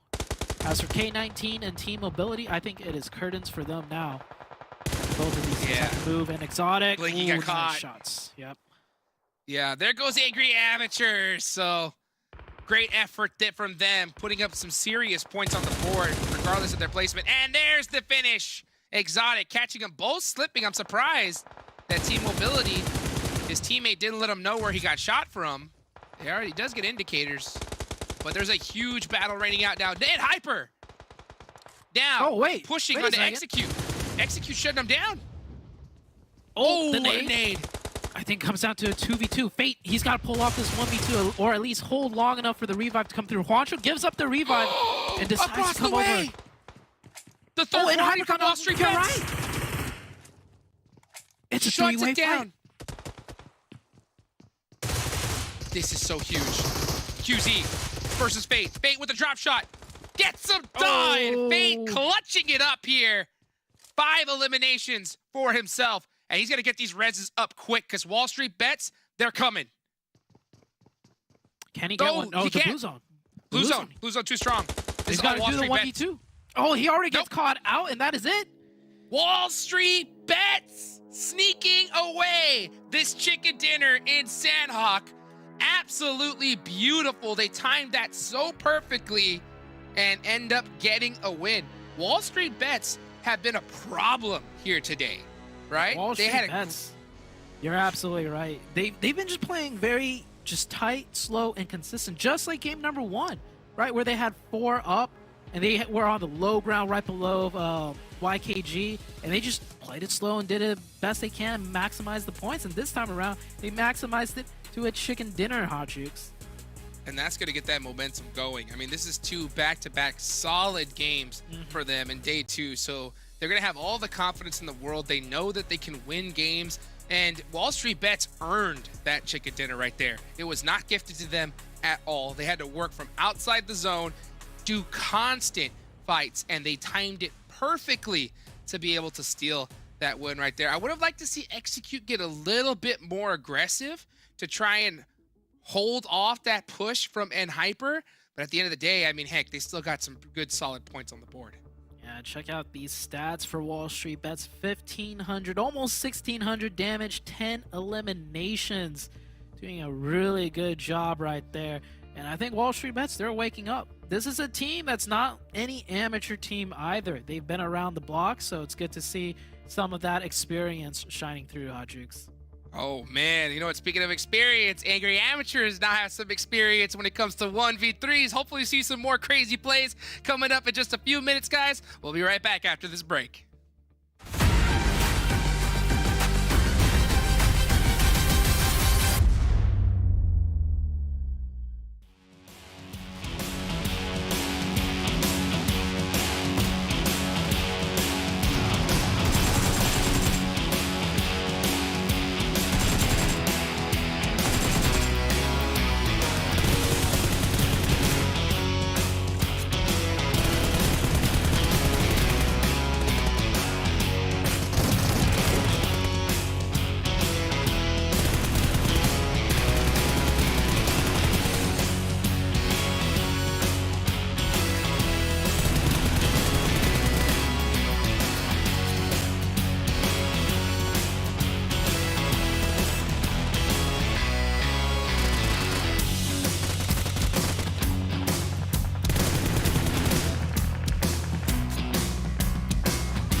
What a match in Sanhok. Okay, some people don't like Sanhok. I personally love it because anything can happen, okay?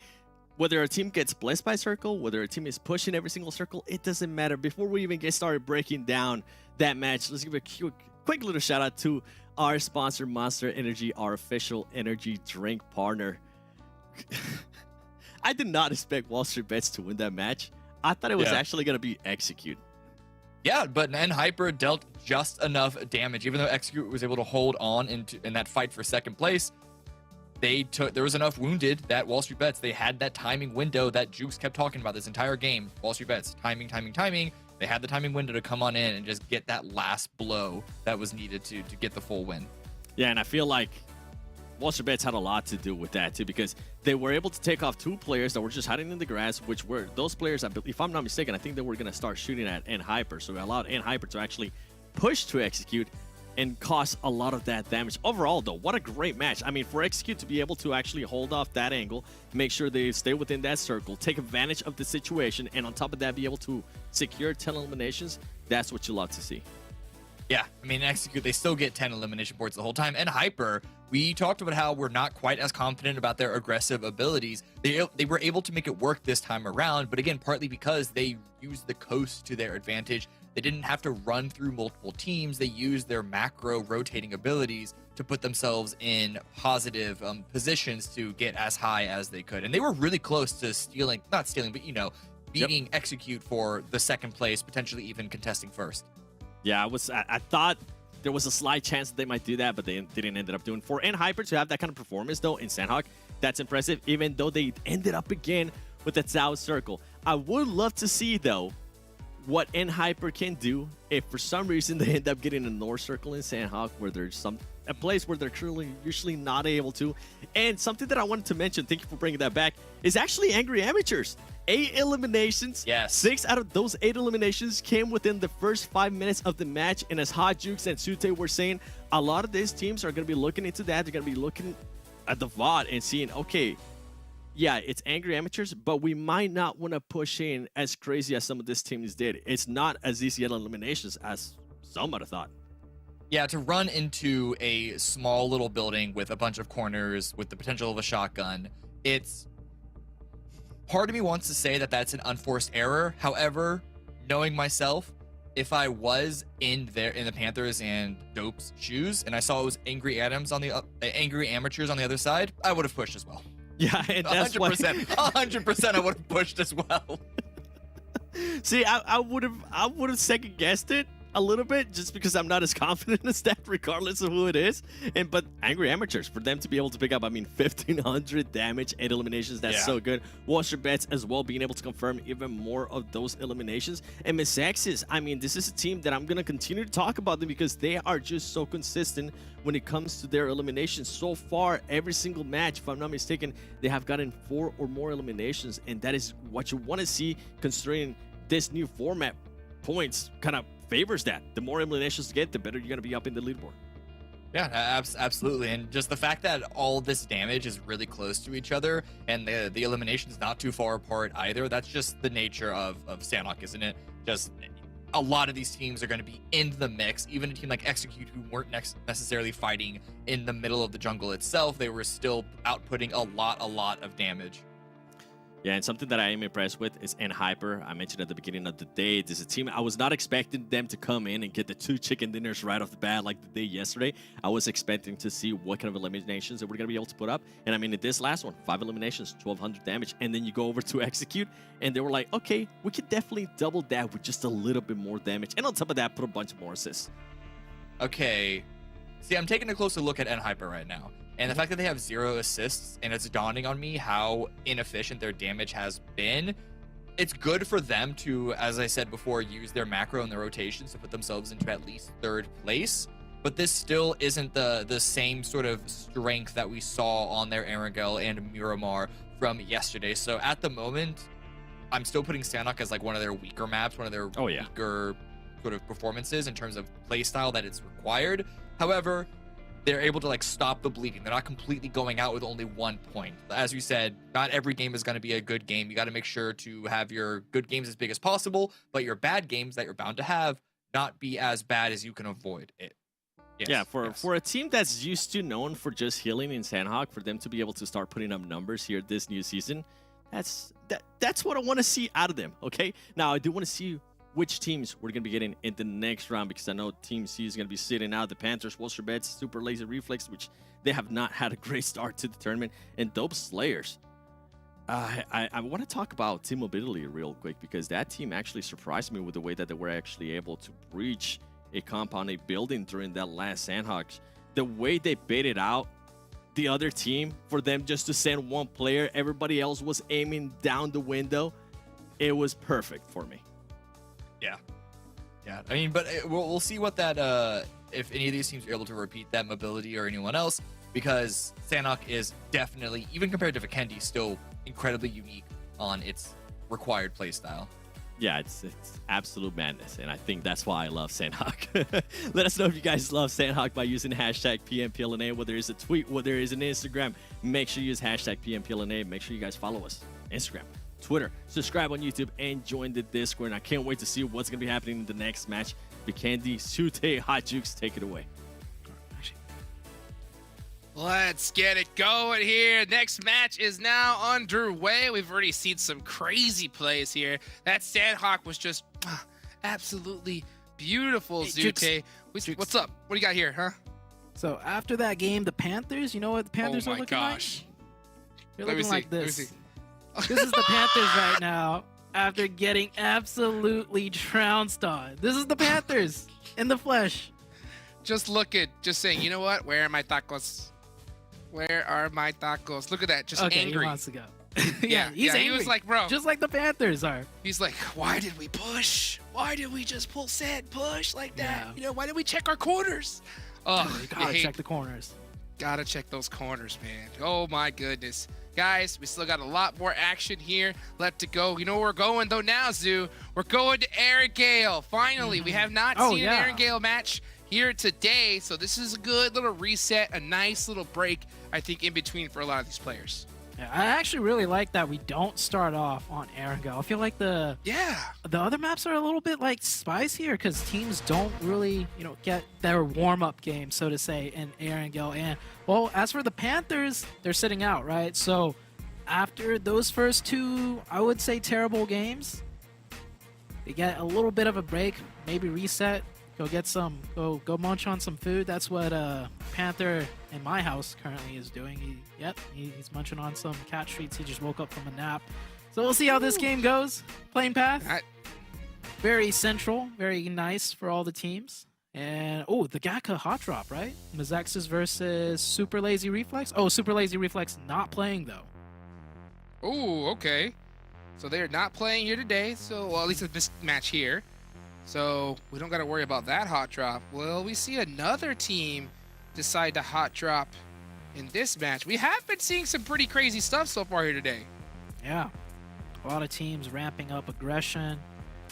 But this is Erangel, right? We had crazy first 2 games. I feel like this one can't be as crazy. It's gotta cool off a little bit. I see what you're saying. Chicks. Yeah, just kind of like, all right. That's what I was saying. It's kind of like a little bit of a breather. Now that we're going back to the old school Erangel. So, I mean, there shouldn't be any surprises. All these teams know this map like the back of their hand by now. So they should have an idea of where their drop spots are. You can see execute all the way at the end of the plane there. WALLSTREETBETS getting a little cool-off game. They are now first on the leaderboards. They have had a heck of a day here today. They're in first place. Better than all the other teams. Yep, YKG and in Hyper sitting below WALLSTREETBETS here.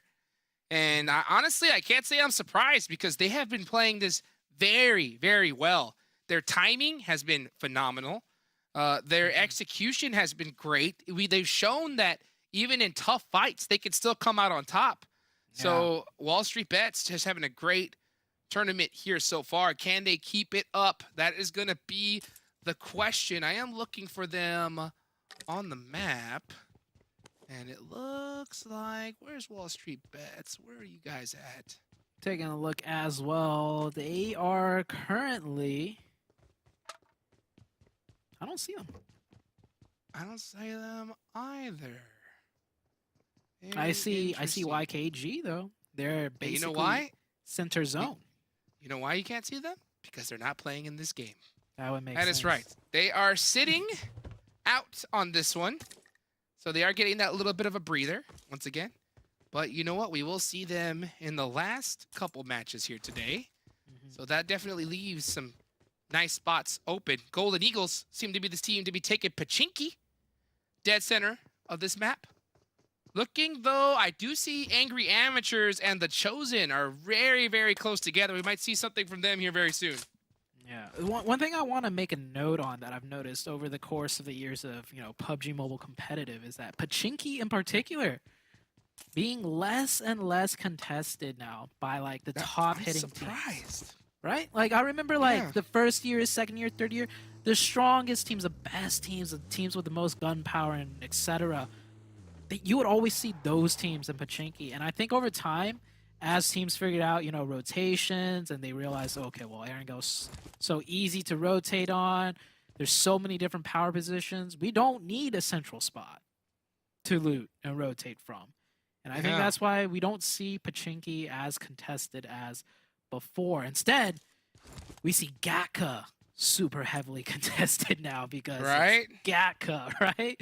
Gakka's the secret sauce. So, yeah, I don't know. I have no idea why Gakka's contested. PMGC, Nova got contested by Gakka. MEZEXIS contesting Gakka with Super Lazy Reflex. I'd rather take Pachinki. Me too. In all honesty. Me too. I mean, the thing about Gakka that you like is that it's very easy to rotate from, right? So, like, if you land there and you loot, you could just instantly just kind of move, and you're not going to get surprised by too many other squads. Pachinki, after looting it, you never know if there's a trap around your corner. Gakka, it's quick to move away from, but there's not a lot of loot in Gakka, right? Nope. Not, it's definitely, I wouldn't say is a high-hitting, drop spot, but hey, if it was good enough for Hyper, it's good enough for MEZEXIS right now, because that is where they are currently looting. I do like that spot in endgame, but at the start, I think Pachinki has a much bigger advantage. Definitely. But it's all about it used to be all about the timing rotations, right? With the placement points being so high up. Now, it's a new year. It could change things as far as where teams want to prioritize drop-wise on Erangel. Might see teams prefer the edges of the map a little bit more so they could get those isolated, 4v4 fights to pick up those elimination points. Speaking about elimination points, Bang right now, holding off a 1v2, Fang down to 1 HP. I don't think he's got it in him. He goes for a little jump, gets shot right out of the sky, and that is skills of mine. Getting a quick couple of points over the Puppeteers. Man, Puppeteers. I know Seven has a lot of faith in the squad. Here comes Dong, all the way at that angle. Does he spot these players? Oh, it doesn't look like he's gonna in time. And now, is that only... No, okay, yeah, Puppeteer still has 2 players up. But Dong on top of the hill, I don't think he's gonna be able to get any sight lines here. This is happening all the way on the tippy top of the northern side of Stallber, by the way. So Wow. a hot drop. Not exactly hot drop, but the first fight on Erangel to come through is north of Stallber. It's a little bit uncharacteristic. I would agree with you. You don't really see too many instant fights here in Stallber. Maybe in a late game here and there. But Dong is still looking for those angles. And there we go. Now we see Faye from the other side. So it looks like Puppeteers is trying to set up a little bit of a revenge trap. Are they going to catch this vehicle on the way out? They are driving right into Faye. Oh. And they do have the worst UAS. Oh. Or are they hunting him down? Yeah, I think that could be the scenario. Faye is looking for cover now. Real? Oh, they are hunting him down. They spotted him, and they're stopping here. Can Dong Dong get has to get an sightlines? angle. Yeah, Dong has to get one now. Like, he really has to just full send it. And I think I started seeing him moving a little bit. Here comes Jay. Oh, good shots. Clean. That was a no damage good taken. instant knock. Oh, another one he's following up. clutching it right now. Oh, he's got this. Isolate the 1v1. There he go. Oh, don't fall off the edge. Oh, he takes a Oh. lot of damage, but he gets it. Good Goes for the secures. quick thirst. Nice. And there's Dong. The supporting fight Ding dong. lines. He gets one. He's got Hey! 2. And that's a 2v4. Wow! Skills of mind getting dominated by the Puppeteers. I know 7 is hyped right now, and Faye got all 4. Yeah. Dong did find the angle, though, because he tagged up that player that stopped pushing at the tree lines very early on, giving Faye that another isolated 1v1. And by the way, that DBS? Oh, That was like a mid-range knock with the DBS, and he just chunked him down to nothing so quickly. just disgusting. That was so gorgeous. Seeing a 1v4 like that and just perfectly executed right there. Yeah, unfortunately, they did lose 2 players early on, but man, that's got to definitely get the blood pumping a little bit to start off this match. Second zone about to pop up. It's going to center right up in here in the center. This is a hugely typical zone. So all these teams, they know exactly where to go. Yeah, might be typical, but it gets very difficult to play in certain That's true. situations. Yeah, you got shelter, but then you got that high ground right above shelter, but it starts off with that huge, wide open slope right before it curves over the top. Creates a lot of interesting dynamics right there. We'll see how teams decide to play this one out. As for K19, they're chilling right here next to the mansion compounds. Very prime location. Very easy to defend as well. Definitely. Right now, I think North Shelter is the best spot on this map. It is such a dominant position where you can get so many sight lines, but you also can rotate away very, very easily. And not to mention, worst case, you can always go down under if things get too hairy for you and try to steal some more points that way. So it looks like, and guess what? I was saying that was, I felt like the best position, and who's headed right towards it? And Hyper. Of course. The team with the rotations, the positions, the priority spots, always be finding Hyper there. We'll see how the Chosen decide to do here. And the Chosen, they had a good game 1. You know, they brought it back a little bit, especially from their very poor day 1 performance. See how they do in this game. MEZEXIS, I think MEZEXIS have also been picking things up, doing a little bit better and better. Not as, you know, big of a pace as, say, teams like WALLSTREETBETS, but improvement is improvement. I think Trick is really just hyping his squad up. I mean, he's making some great plays, putting up some big points. They know they can rely on him, and I think that helps a lot for your overall mental state in a tournament like this. So I think all it takes for a team like MEZEXIS is just a good game or two. just to kind of get everybody firing on all cylinders. Yeah. And sometimes all it does is take that, or yeah, all it takes is that one game. Like WALLSTREETBETS had a great game one, and then they just popped off after that. Yep. So we'll see how it goes for both of these teams. Execute. They had a good game one here. They probably had, yeah, their game one today was better than any of the games they played yesterday. So that might be the jump start for Execute as well coming into day number 2. Definitely, definitely. We've definitely seen some squads that struggled in day 1 really come up hot here in game 2. One team that I'm really looking at, though, as well, has got to be Angry Amateurs. We're looking at them right now. You know, like, we want to see those teams start getting that momentum. And Angry Amateurs had a horrific day 1. We even heard Cameron say that if he realized it was them, he would have pushed as well.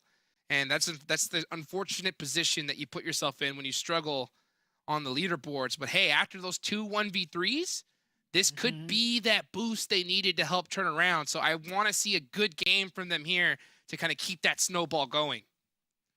We'll see how they snowball their way into this zone, though, because that is not the best of shifts for Angry Amateurs. You see them right there on the left side in purple, rotating.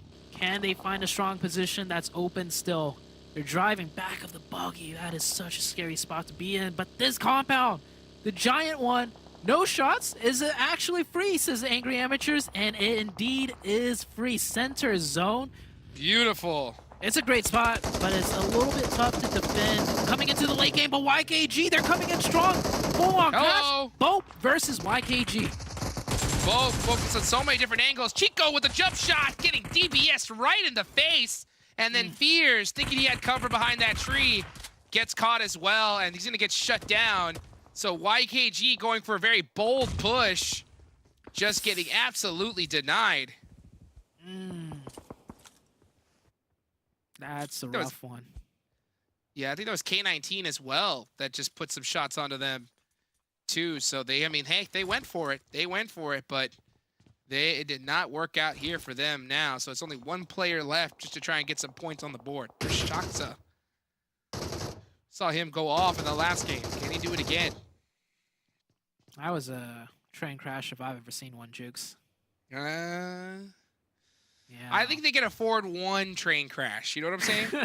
You like think their so? insurance, the insurance of the game, like of how well they've done so far in this tournament, it affords them one train crash, you know? So now that they've paid that deductible, it's time to, you know, keep that train in the right direction. Here goes in Hyper, though. But what if... Okay, never mind. I was going to say, what if 24K pulls off another clutch and 1v4 in Hyper? But this, I think this is where YKG rotated from, actually, this Wizard Tower. So that tower right there is actually a very strong position in a zone like this. I'm surprised that YKG went so gung-ho onto BOPE's position. And I think they were looking for points. Too. Yeah, I think they knew that team was there, but they were just going for just aggressive points. And it just did not work out for them in the slightest. So, I mean, like I said, they have so many points on the leaderboard that they can afford to kind of make some rash decisions, but that's it, in my opinion. Okay. Well, I can hear 7 and Cameron. They're like, told you, Jukes. Not hopping on that train just yet. Yeah. We'll see, though. We'll see. We will see. Sometimes you got to buy the dip or just hop off. Let's see where that zone, though, heading north. That's going to feel real good for a team like K19. Yeah, K19 have not had to move at all. Now they will have, you know, a field day quite literally in front of them. Nothing but open terrain, except for when it comes to BOPE right there. They got that little compound. But other than that, K19 have full reign on like almost half of the zone. We'll see if a team decides to crash them, though. Meanwhile, on the rest of the map, a lot of rotations coming in and a lot of fights about to start happening. Yeah, if you're a team like K19 right now, you definitely want to be making sure that you're covering your back. Make sure you're not seeing any sneaky rotations, because you don't want anybody coming from that side. Once that zone is fully closed, then you're like, all right, let's start focusing towards the center. But look at it active, full sending it, tries to go for the run over. Can't get it done. That vehicle was just a little too slick. Trick trying to pull something off as well. Oh! And he gets the turn. What just happened? See ya, Execute. Did MEZEXIS just crash in and just wipe Execute right there? Yep. A 4-man team? OP dip. Hold Not on, so hold on. OP anymore. My map feed, I don't know about you, Jukes, but my map feed is a little bit delayed, so I could watch it happen again, but just with the little icons. And yep, that is exactly what happened. It was a 4-man team of Execute set up, defending, and then MEZEXIS just destroys it all. Oh my goodness.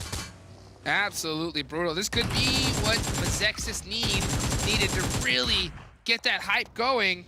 And now we can see Excuse putting some more points on the board. There goes Kai with the nice little drive away.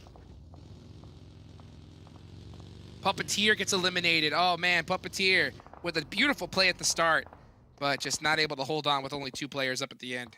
Yeah, 4 points is still 4 points though, so that's good for them. MEZEXIS, they reset up to 3 as well, and they get, I wouldn't say a strong position given the zone, but it's a position that they could work from depending on the next shift.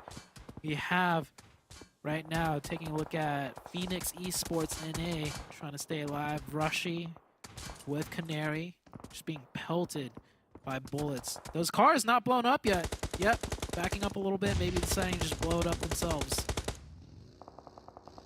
Let's see where Team Mobility is gonna go, because they're in a very, very tough spot here. Super up from Angry Amateurs gets some points on the board. Yeah, it looks like they're gonna have to go through Golden Eagles as they're edging this in. Golden Eagles do have some great sight lines here. Rise, finally taking those shots, catches Q. Good shots right there, mowing the grass, but Golden Eagles with a very nice dip right there. They can just go pro and avoid all fire. And the blue zone closing in. Maybe they took a little bit too long. Yeah, they took a little bit too long to start engaging in that fight. Now they got to go the other way around, straight into Hyper and straight into the open sideline of the Golden Eagles. That is Team Mobility not being mobile enough. They will go down. You got to make those decisions. That's the kind of hard part as an IGL, is you get stuck in a spot where you can go left or you can go right. You got to flip that coin, and you got to flip it fast, and then just commit. Any hesitation, any half-second delay, and your team is gone. Gone and dusted. Golden Eagles, though, still up. This is another team that we have not talked too much about, but they are shooting up in the rankings through just quiet consistency and pretty huge games themselves today. So coming into the late game, Golden Eagles, another contender here, and Hyper on the southern side. They got to move a little bit more as the circle just shifted a little bit north, more Supply Central. Min of 4, losing 1, down to min of 3 potentially now. Well, let's see who's going to end up winning this match here, guys. It is now zone number 5, so I got a question for y'all. Who do y'all think is going to win this game? The Chosen now have 5 eliminations with their whole entire team up. They are out of the zone. Can they make it on in, as MEZEXIS is starting to put some big work onto them? Men of 4 get eliminated. This is a tough rotation here. Yeah, and Hyper, they got to move out into the open. Quick smokes coming down, using the vehicles for that temporary cover. And Golden Eagles with the aggression. The car blows up, however, and 2 go down for Golden Eagles. Their forward sight position getting pelted by... Oh my gosh! Oh, with the Groza from long range. I don't know if he could provide the covering fire his team needs. Nades coming in. Golden Eagles still have 2 in Hyper, trying to stabilize. How did that nade not knock them? They stay alive and getting shot from the buggy, I think? What is going on, Jukes? QZ with the beautiful, nice slide right there with that buggy. Takes position. Wow! Survive, eats a grenade, spits it out for breakfast. As Golden Eagles, Baby Tank's gonna throw another one though. He's got these shots. He didn't see him. Right there on the left side, opted to go for the smoke and gets eliminated. So now Hyper are looking really good when it comes to eliminations, but their position is, it's pretty dire. That is one of the toughest plays to make by Hyper, and they pulled it off. Just shooting in front of a team at the last split second while being shot at from all angles, and then getting, man, Very well done for Hyper. I'll say they're not the best aggressive team in terms of straight-on fighting, but when it comes to any type of maneuvering plays like they did right there, like scooching in front of a team and then defending under pressure, they did it beautifully, Jukes. The good old hoot scoot boogie.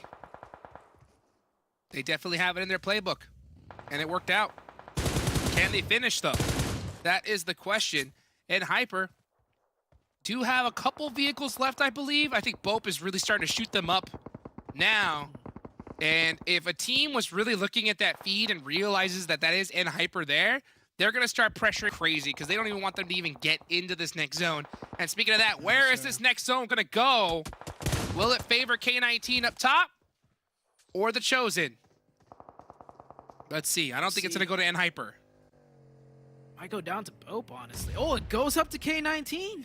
There we go. K19 in a very strong position. Hyper, do they have the vehicles? Oh. Do they have the wheels left intact? Look at that bird. Make that next rotation. The Falcon staring in the eye of Remix saying, that's not where the nades goes, brother. Should have done it a little bit closer. He's a bird. He has ultimate vision.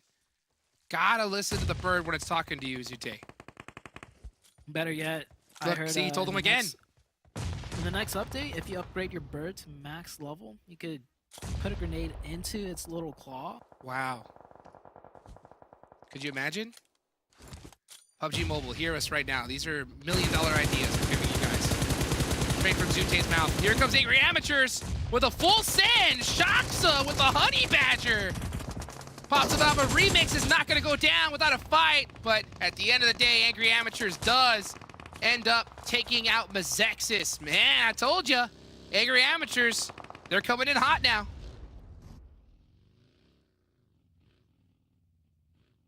Yeah, let's see right now what we can see these squads do. The Chosen at the edge of the circle have to push their way in. How are they going to do it? They're very, very split up. They don't really have supporting sight lines. So we'll see if they have any kind of smoke grenades or anything. Yeah, you can see all the smokes coming out right now. What is that? 1, 2, 3, 4, 5, 6, 7, 8, 9 on the field as Anying is trying to catch some sight lines. Does he see Phoenix Esports? That is my question right now. Things are starting to heat up here as we're starting to hit zone number 6. Angry Amateurs, Atomic full sends it a little bit closer into the zone very early. Usually a lot of teams kind of wait a little longer to start making those moves. Anying with a very, very, very tight peaks. Doesn't want to make a mistake, but he's got to be able to hit something if he wants to be able to get his team into this. What a nade from Rushy onto Atomic. Phoenix Esports, man, finally catching a good solid nade. There's a total of 6 teams remaining here as this zone is about to close, everybody. Make sure you got your popcorn ready because we're going to see a crazy firefight ensue in just a few moments. Full-on snake play happening. Just Rushy spot Atomic. He does. This zone getting ever so smaller. And K19, they definitely have the best position still by far on the northern side. Angry Amateurs left with 2. And Atomic and Shaksa, unfortunately, are not the 2 up, the ones that pull off the back-to-back 1v3s. We'll see if Supra and Skur could be the ones to shine a spotlight on the team now. Maybe they could just clutch the chicken by themselves as the new dynamic duo for Angry Amateurs. If both those players do, then this team is on point, right? Then they've all made clutch plays together as BOPE is in a battle with Hyper, does end up finishing them. So Hyper is done and dusted in this one. They did end up with a couple eliminations to their name, but now it's K19 versus BOPE here, Zute. BOPE have 4, K19 only with 3 coming in from the northern side. They need an opening nade, but this is going to be tough. You see that little ledge BOPE has. They could use it to their advantage in that third-person peek. K19, they're going to have to move over the top into the open. The zone's small enough that if they just go prone, they might be able to just blend into the grass. They're looking at their other side, seeing if they confirm some points elsewhere, as they know this BOPE team is a very formidable team in front of them with 4 players up. I really want to see BOPE prioritize one squad at a time. I know it's very difficult with their position. They're looking all the way to their left. They're concerned with their right. So they're doing a little bit of a split and just making sure no team's going to push on them, as they do see Angry Amateurs driving around like crazy and looking to take out Phoenix. Angry Amateurs Let's go. have the taste of blood in their mouth, and they are not wiping it away here, Bazute. They are not wiping it away. Oh, but here comes BOPE. Uh-oh. Oh, they're done for. Trip. This is the easiest 1v2. Yep. Some quick shots, back off with the nade prime. Can't miss this one. Backs up a lot. He's not actually not going to even peek over. He just knows. He just knows exactly where to throw it. Valiant play by Angry Amateurs, making it a last-ditch effort. That gave them some points and an extra, placement up higher. So good job for them. But now it comes down to 3 teams: the Chosen, K19, and BOPE. And what if BOPE got knocked during that? Can they get a nade to possibly help buy them some time? I wonder if they're going to try and go on over to Trip's position, or are they going to continue with this 3-1 split? Either or, it's still a great idea. Trip has to be just careful not to get knocked, though, from where he is. He is starting to apply that pressure onto K19, though. Pressure being applied. But I think it ultimately comes down to the next zone. Everybody's a little bit stalemated. We got some snakes kind of seeing where they could get to as far as getting a little bit closer to the enemy lines. And the next circle goes over to the Chosen. Wow, the Chosen as the duo getting a little bit of favor now, finally. This is the opportunity they've been waiting for. Are they going to start standing up and being aggressive? Or are they just going to kind of hold that position? Suppig has an idea. Looks like Anying has got that rock as well. So the Chosen could definitely stir things up in their position. It's going to be a slow grind of a play. Oh, yeah, he definitely saw him, but Hotzada went prone once again right below the lip for cover. Using that rock as cover could become a nade magnet if the enemy opposing players get any closer. BOPE, not sure if they should go left or right. They're spreading out a little bit. Maybe they'll go just straight into the zone on their side. Trip trying to get some info. Right now, it's all an info game. They're jockeying back and forth, trying to figure out which play is the best. And K19 making a much more aggressive play towards the Chosen. Suppig fires some shots to keep them at bay. And now, the blue zone closing into everyone's backs. Maybe everyone could just get into this circle, Hodjux, without a player getting knocked. It looks like that might be the case. They all find some area, except all the way at the end, K19 gonna have to go for this first aid laying down. I like the fact that BOPE is going and trying to get that intel and they're spreading out, but once they get it, I want to see them focus completely one team at a time. Because when you start spreading yourself too thin in these end games, you can just get caught at the same time and both teams just wipe. We saw it happen in that Miramar match a little early on. Yeah. With WALLSTREETBETS, so hopefully BOPE doesn't make that same mistake here at the end game. It's their game to win. You also don't want to clump up too hard and get, double naded. But this is it. This is the final circle. It's closing down to nothing. And you can see the center of the zone.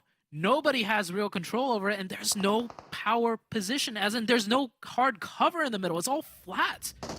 It's going to be a snake off just inching in, and shots going back and forth. Nightcrocs will be the first to fall down, and he gets the opening. K19 in the buggy trying to make a play, and here comes the buggy runovers. Hotzada going hot, getting Poppy sour, and K19's down to a solo. He's just trying to stay alive by dodging and weaving the bullets, staying in the buggy, and Hotzada's going to pop out and take some precise shots, and now they're Chosen. 2v4 situation.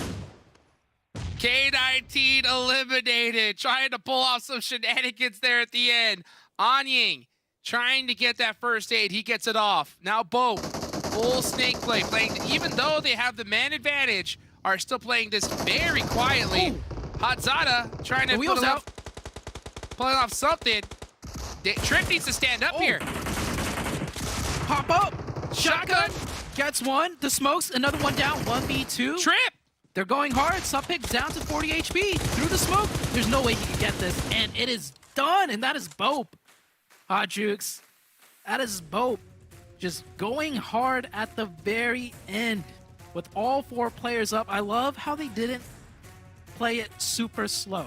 You know, if all 4 of the players' hot jukes just proned their way in towards the end, they might have just been cut down, but they went hard, they went fast, and they got the chicken. They did, and I believe it was Cameron that predicted that BOPE was going to win that one at the end. Did you guys get it right in the chat? I don't know. I'll have to go ahead and see in a little bit when I see y'all's names pop up. A beautiful game right there for BOPE. That is a game that they absolutely needed. And look at this stats already. 2,100 damage on the dot. 11 eliminations. This is going to definitely help them out on the leaderboards. Oh, yeah, for sure. 11 eliminations. That's the most I've seen BOPE get, I think. And they had a decent day one as well. We saw a little bit of shines, brightness here and there. Not super well, though, but this one puts them on the map. It definitely does. It's good to see K19 get some points as well. They definitely needed it. Still, a couple more matches left to go everywhere. Don't go anywhere. We'll be right back after this break.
What an Erangel we just had. Teams that definitely needed those points finally showing up and showing us what they're actually capable of. Before we break down that match, a quick little shout out to our sponsor, Monster Energy, our official energy drink partner.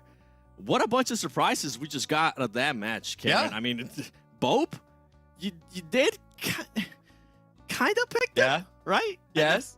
Listen. My first answer, the instant gun to my head gut answer, I did pick Angry Amateurs because for a brief moment I thought that their position was still okay. It doesn't really matter.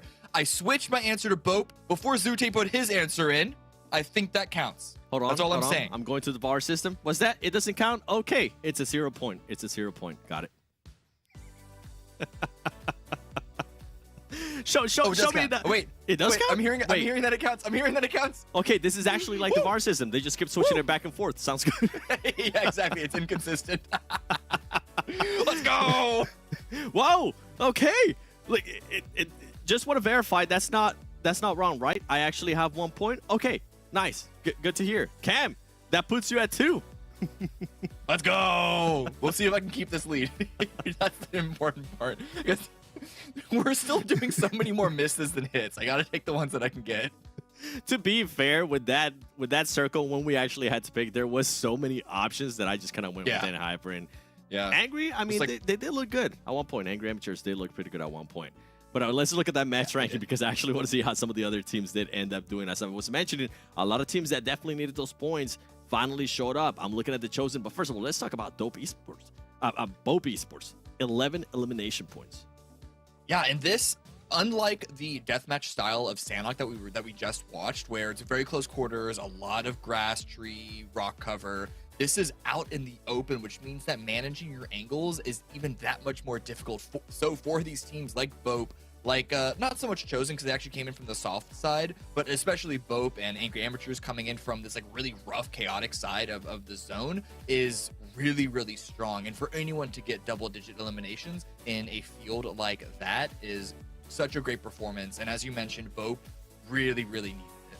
Yeah, and for me, something that stood out, even though they didn't really get the placement points that they might have wanted to, is Hyper. We saw them do a crazy push, and somehow they only ended up losing just one player when I personally thought that they were going to end up losing at least 2 or 3 players. So good to see out of Hyper that when they are starting to become a little bit more aggressive, when they're having to make that push, they are able to back it up. And once again, I'm going to sound like a broken record here, but ladies and gentlemen, I feel like the most consistent team for me so far when it comes to eliminations has to be MEZEXIS Esports. 6 eliminations once again with that 1 placement brings up the total to 7. And then at the bottom there, you know, I got to be happy because PUPPETEER just kind of waving real quick. Zero placement points with those 4 eliminations. Okay, I respect it. Yeah, talk about consistent. They are allergic to placement points. It's only eliminations. Once they get their the amount that they need for the round, they're just like, yeah, you know, I'm going to go watch some TV for the rest of this one. Yeah, once they get that quota, they're like, yeah, you know what? I think we're done. Team Mobility being able to only get 1 point. Execute and YKG, big surprises there. Execute only being able to get 1 point when they had a great positioning. They had 4 people defending that dip, and MEZEXIS just came in and said, it does not matter. YKG, a big surprise for me. I actually expected them to do pretty well here. He ended up backfiring for them. Yeah, in a lot of different areas for the overall leaderboard, which I think we're going to have a chance to look at in a little bit. In a lot of different sections there, this one map sort of identifies that any of these sort of like narratives of this team is going to be here, this team is going to be here, this team is going to be down here is all over the place. Yeah, Bo being able to, as we saw earlier, 11 eliminations out of 2,100 damage. That's what you want to see. And the Chosen, I didn't even get a chance to talk about this team. That team, you saw them. They were by a ridge. They didn't really have much to work with, Cam, but for them to be able to put up those numbers and the patience that they showed as well, this is kind of the stuff that we were expecting out of the Chosen. Yeah, really, really good performance by them. And it's like these 4 teams especially, I'm actually shocked to see Hyper be up here because K19, BOPE, Chosen, they were in the end game. They were in an open field that they can just sort of send shots at a lot of different individuals. But Hyper, it's good that they're getting a lot of damage in. Yep. But again, that damage isn't really being converted effectively at all. And it's starting to actually become not just a little worrying, but increasingly worrying. Yeah, we'll have to wait and see. They are going to be sitting out the next match, if I'm not mistaken, and we'll see them on the final match. But let's take a look at that overall. I'm pretty sure a lot has changed, especially to teams that we expected to do good, not doing that well. WALLSTREETBETS, 76 points, currently sitting at the top with Hyper currently following. That's a 9-point lead, and WALLSTREETBETS were sitting in like 4th, 5th, 6th place coming into today. So that just shows the lead that these teams had. Like Hyper, YKG, even Dope Slayers falling all the way down to 6th place. They have, I don't want to say let this one go because it really just comes down to WALLSTREETBETS, MEZEXIS, Golden Eagles playing very well themselves. Yep. But this is a lot more complicated, a lot more in the mix than I really expected. And we're also starting to see a separation here between 4 and 5 from, you know, just a throwback to one of the conversations we had at the top of the show. Yeah, we are in. Want to point out again, MEZEXIS Esports, the only team right now within the top 6 that doesn't have a chicken dinner. They don't even have over 15 placement points.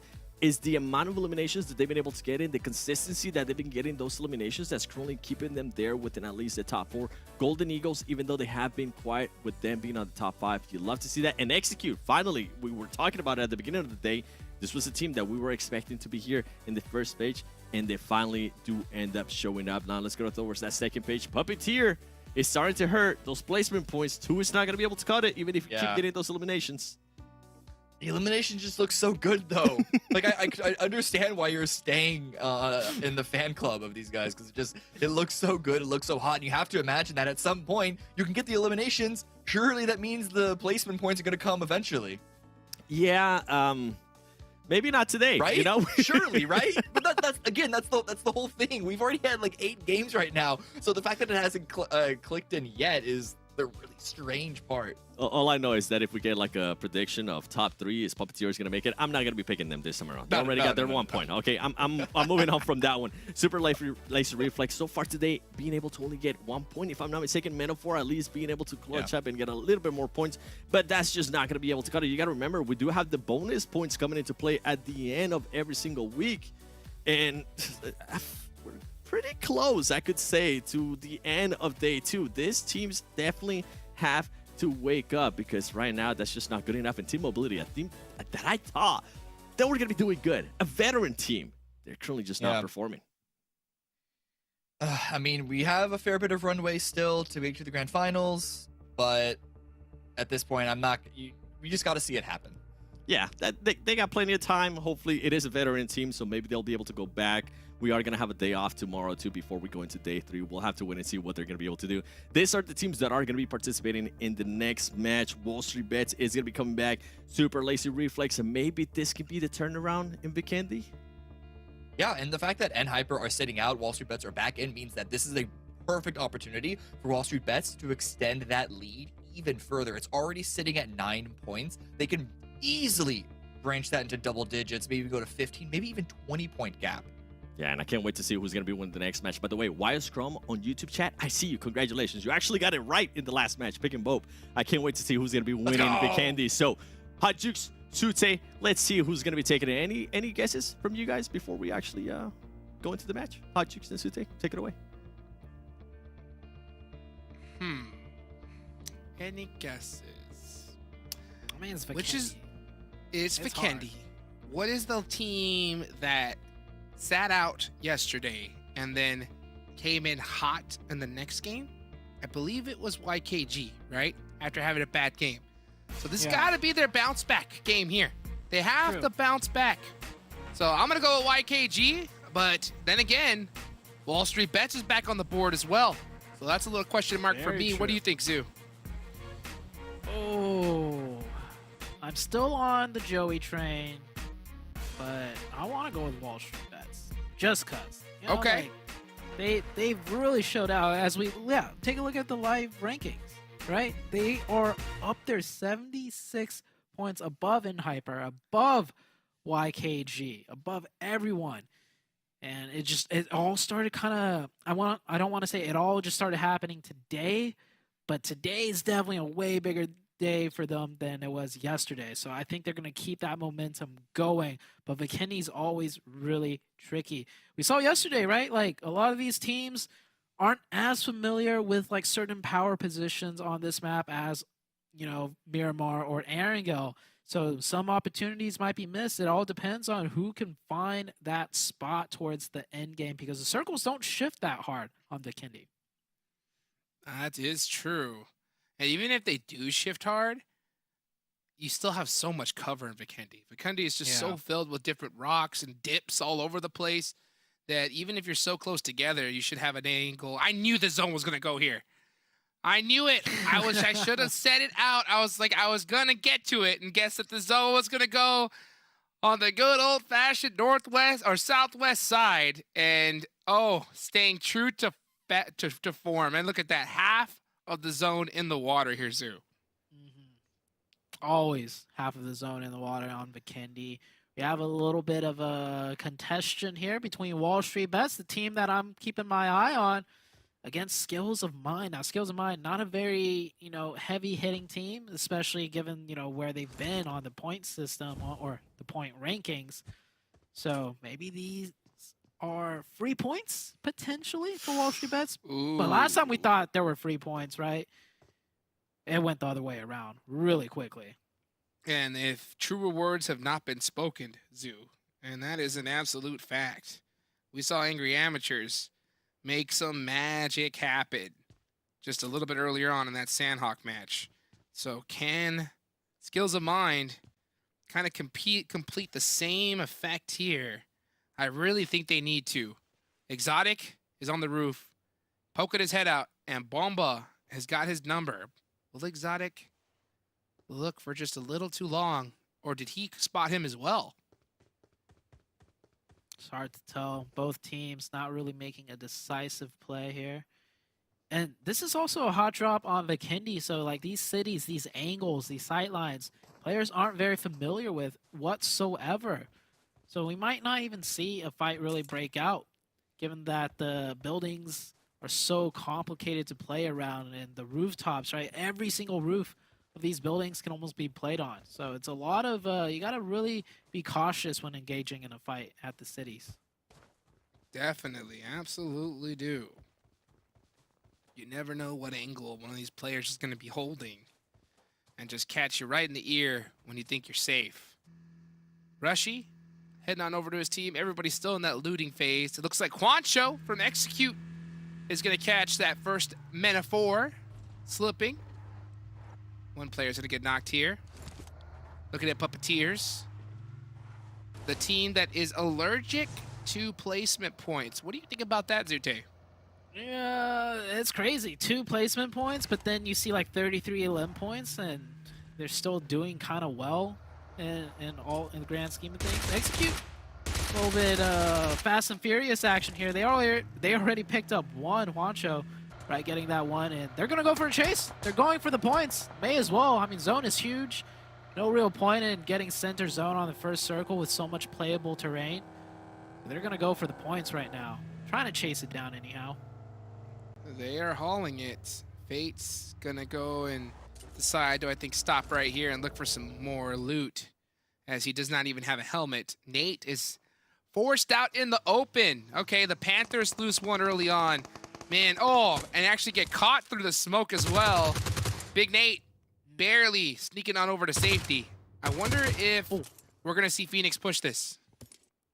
Maybe, man. The Panthers have really, they've fallen off since game 1 of yesterday. Game 1, they did great, and I think so far every game afterwards, just constant struggle bussing. You hate to see it, but hey, the numbers do not lie. We have just seen quite a struggle from them so far. What is it going to take for them to bounce back? You know, this team has so much potential, but I just always just see little tiny mistakes that seem to just cost them so much. Chosen going on a rotation on the snowmobiles. Not the best vehicle to have. And the fight did start breaking out. Skills of Mind versus WALLSTREETBETS. One knocked onto WALLSTREETBETS. Skills of Mind a little bit spread out to mount a push off of that knock. They might get that revive. There's 2 players close by, though. WALLSTREETBETS a little bit more grouped up, trying to keep their player safe, at least going for the trades. They do have an off angle all the way in the northwestern side of that map. See how this plays out. Can they get the revive? It should come through. It will come through. And it should get just reset back to a 4v4 now. Beautifully done right there from WALLSTREETBETS. Being able to buy some more time. But this fight has taken a long time. They're all going to be headed in the blue zone here in just a few seconds. Ji-Woon is looking for another angle, actually deciding, hey, you know what? Blue zone's here. It may be time just to call this one and live another day. D is the player with all the angles in the world. He's going to have to guide his team to safety. Yeah, this should be a disengage here. He's going to get 2 mess. Oh! Unless if they get a free opening.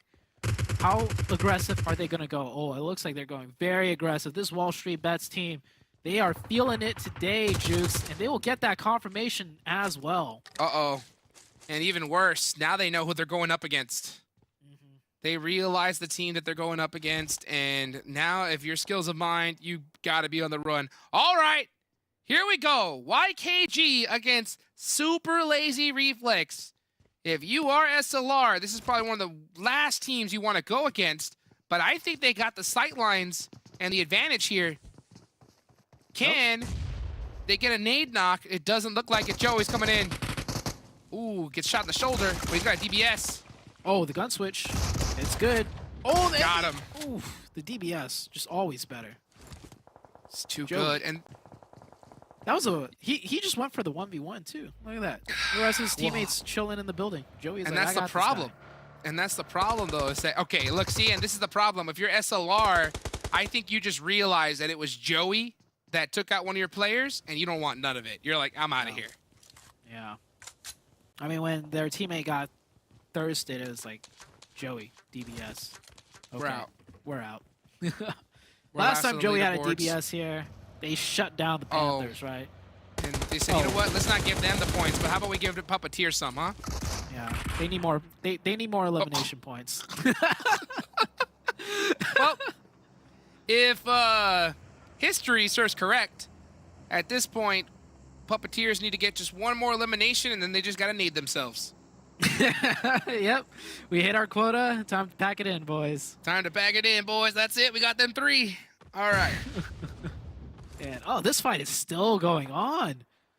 Wall Street Bets. I thought they would, be happy with the 1 and just leave, but they are not. They're gonna keep going for it. They're gonna go up to 3. Oh my goodness. There's that secure right there. That's 3 big points, and he spotted him. Kubi spotted the last player. No shot. There's no way. Did they go for it? I mean, this is heavily in the blue zone. And they have a heck of a drive, but I mean, they could eat it. It's still only zone number 2. I said earlier they should disengage and leave, but they didn't. So I'm gonna say they should disengage and leave Nope, now. they're but not. They're not. Wall Street Bets. They got the taste of blood in their mouth, and they want the whole thing here. Oh, And they do spot him. Oh, He's not. he's They're done not for. letting off this. There's no way they're letting off this. Yeah, Nope. He's stuck. that's all. Left or right, they're gonna see him make that move. Yep. Yep. He might pull off a miracle play here. I don't know. Hold the angles. Wall Street Bets just goes in 1 at a time. We've already seen it happen like twice now today. So Wall Street Bets, they could be the next team to just really mess it up for themselves. Well, let's see. He does have a gas can right there. You don't want that near you. Oh man, a full squad of Wall Street Bets. He does have the Uzi, but out of ammo. The gun switch is good. Almost gets that secure. But there goes Skills of Mind. Done and dusted. So Wall Street Bets, super out of position, but they have 4 eliminations, and they are on top of the leaderboard. So heck, take all those points and run. Yeah, it's worth. It's honestly worth. They might be out of position, but just fight your way in, I guess. That's exactly what Wall Street Bets have been doing, and it's been working wonders for them. Taking a look at the zone now. Let's see what's going on. Jukes Center's got up. Puppeteers dead in the center. And dead in the center once again. No big surprise there. Movatra unoccupied for now. The team might decide to take that. I think there's like one more. There's got to be another compound between Puppeteers and Movatra that's currently just unoccupied. And I think Puppeteers are going for it. You see them moving. They're already super center. No reason for them to move unless they're moving even more center, and that is exactly what it looks like. They usually it's very typical for these zones to just keep centering up on Vikendi. Don't know why, but that just seems to happen. These players got that itch. Trip from BOPE is now in a little bit of a 1v1 battle with Rise. I don't know how this ended up happening. Rise is gonna say, you know what? I'm taking this cop car and I am out of here. Some parting shots. Watch out. from Trip. And, Got him. oh, the Got him. headshot. What a shot. Ooh, And that's we another got a member runner. down. That's another member down for Golden Eagles right there. And that's not just one. Rise is down. And another one got knocked trying to support him. So BOPE actually picking up quite a few points. But YKG, they hear it. They want to join the party.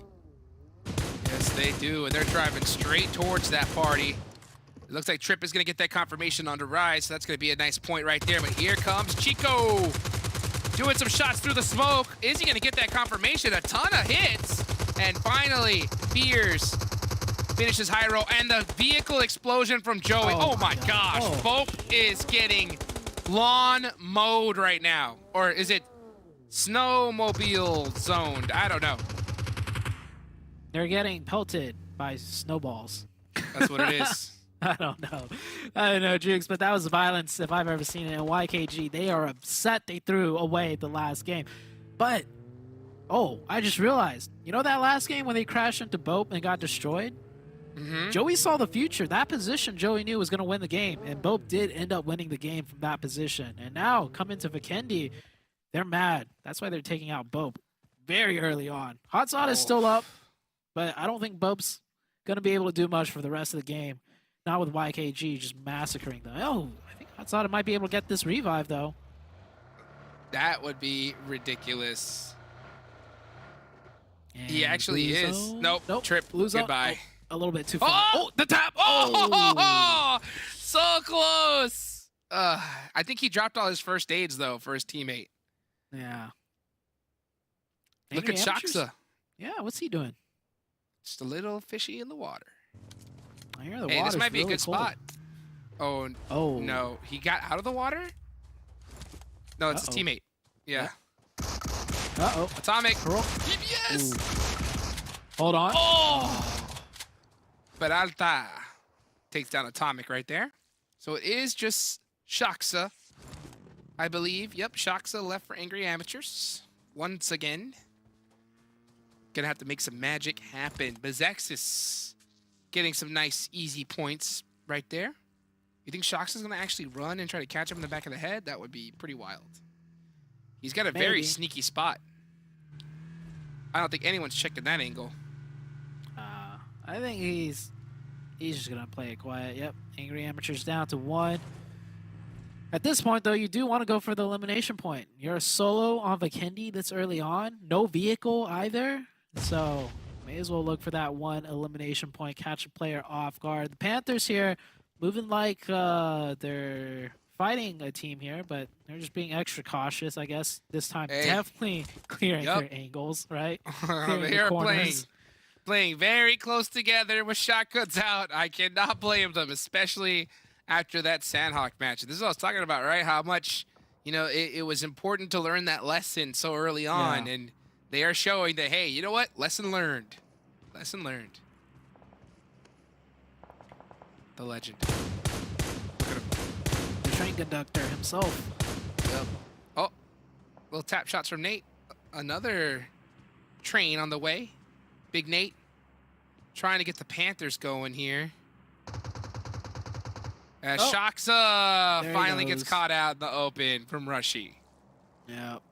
There goes down Angry Amateurs. They had a good couple games. This, however, will not be their game. And we're down to just 12 teams, I think. No, 13, 14, 15. Yeah, 13 teams. It is hard to do math right now for some reason. But MENA4 down to 1. BOPE down to 1. Golden Eagles also just down to 2. So a lot of teams just really hurt. Not a lot of players left. Yeah. Let's see here. We're about to hit zone number 5. So the question for this one is, who do you guys think is going to get the most eliminations in this game? WALLSTREETBETS and YKG are already tied with 4 at the top. PUPPETEER has 3 as well. And the next zone is about to pop. That's going to be zone number 5. Let's take a look at where the zone's going to go. Most likely going to center up again. Will it do it? Actually goes a little bit up to the north here. Yeah. That's going to be really good for the Chosen as they are primed and set up in this one. And we're going to have to see WALLSTREETBETS. Hey, push from outside of the zone once again. We got Slimmy still up from MENA4. He managed to pull off some clutch moves against Execute yesterday on Sanhok. Might be able to do something here. We have Execute, WALLSTREETBETS, Dope, all on the south side. They got to move into the zone, and there's not much open compounds on that southern side. So I do expect an altercation between one of those 3 teams. Let's see what ends up happening here. Hadzada, last player up for BOPE, not moving a muscle inside that check. Here comes WALLSTREETBETS. On to MENA4. Very beautiful push right there. Not taking any chances as they're going to eliminate MENA4 there. That is 5 eliminations for WALLSTREETBETS already. This team is on the hunt. Man, their stocks are just mooning right now. Just going up and up and up. WALLSTREETBETS betting on themselves. Betting on the fact that they can take fights with anybody. I have not seen them back down from a fight just yet, and it is working out wonders for them. See what Execute is going to do here in this match as they are holding that edge. Joey catches Nate out of the map. Trick looking for some work on Execute. Beautiful sprays, but just not able to catch anybody slipping And I do see, let's see here, the question I asked earlier is which team do you think the most eliminations? Seven and Cameron have officially hopped on the YKG train. They jinxed Was it too late? They Quad. jinxed it. What have y'all done? What have y'all done? It's all up to Joey, the conductor. They're getting revive. They'll be up to 3. The Panthers, though, they want revenge. And the Panthers getting backstabbed right now by Wanted. Quad! And it is a 3-way fight. YKG up to up to 6 eliminations, but they're down. Is Wanted going to push this? Are they going to continue on third-party Wanted Vigilantes? Getting a little bit closer. New circle has popped up, though, so that might slow things down, and teams might just look to rotate in. Let's see what YKG can do as they're going to get this reset on. And right now, BOPE is eliminated. 10 teams remaining. Here goes MEZEXIS, squad I predicted. It looks like I jinxed them as well, as Phoenix and Puppeteers are battling it out. It's a party on this side of the map. Ooh, back and forth. Here comes Execute coming in. Fate's already down and thirsted. I think Execute is committing and then uncommitting. See you later. All right, yeah, I know there's a party over here, but I think we'll just go ahead and pass on this invitation and let y'all fight it out. Puppeteers now in an absolute battle with Phoenix. Here comes those DPSs. Yeah, and I think it's all but done for Phoenix. MEZEXIS gets eliminated in the background, and there goes Phoenix, the DBSs, just 4 of them pumping off shots, and Puppeteers up to 7 now. Who needs placement points? Have they hit their quota yet, Jukes, or are they going to go for more? Oh, I think they're going for more. I think it's now Puppeteers' time to shine, baby. Here comes WALLSTREETBETS. Ooh, G-Woon getting caught. It's all up to Kubi now to hold his own against Dope. This was a very difficult rotation. Oh, no, going in that shack is always the shack of death. And yeah, Kubi knows it. Yeah. Oh, that nade. Oh, my gosh. Maybe that shack would have saved him an extra second. But, yeah, hey, it's all over for them. Dope! Now, after having a bad last game and a rough Sanhok, you know, they are coming in hot here. Puppeteers just playing the marionette on everyone right now. Quancho, Bop. Yep. Here's the nade, the cook, the throw, the touchdown. That looked good to me, Jukes. And Bang! Didn't even matter because the nades and the shots come in and the push from this Puppeteers team. Uh-oh. Something's gotten into them. Maybe it's the snow. Maybe it's the snow. Maybe it's us saying that they're allergic to placement points. Maybe they want to say, hey, we got our vaccine, baby. We're ready to go. We can handle these placement points, and we're about to get them right now because they are looking very, very good in this game. Top 5. They're on the edge of zone, though. They got to fight once more, this time into the Chosen, who's got a fortress to work with. Won't be as easy as a fight than the other ones that the Puppeteers have been doing. And yeah, all 4 players of the Chosen should be focused on the Puppeteers because the Puppeteers have nowhere else to go but in. The Chosen, blessed with the zone, have been playing this very, very quietly. I would have loved to see the Chosen get a little bit more aggressive. Maybe now is the time. As Sup-Pig is looking for some angles, Gaji is holding on the Puppeteers all by his lonesome. This could be a great nade. Is it time to go on this nade? And it is gonna... Yup! Go, right on top of them. And the follow-up. Puppeteers now down to just a solo. I think he should be good. I think the Chosen should be fine now. I don't think Dong can pull off a miracle play here. Hello. Let's see if Dong can make a miracle happen. That is a very, very small rock. Not a lot of coverage there, but I don't know if the Chosen really sees a wanted Vigilantes go out. Team we don't really talk about too much. Hopefully they can go and make a mark in the next match. I think Anying really smells that something is up. Yeah. Are they going to go check that rock first? That's the question. YKG is still alive. It looked like they were going to go out just a few moments ago when they were getting third-partied, but it looks like they will manage to survive with 3. New zone, though. They're going to push into the Dope squad. And it's going to start with this Molly. Joey's got no nades left, just the Molly in hand. Got him. And it hits. It connects.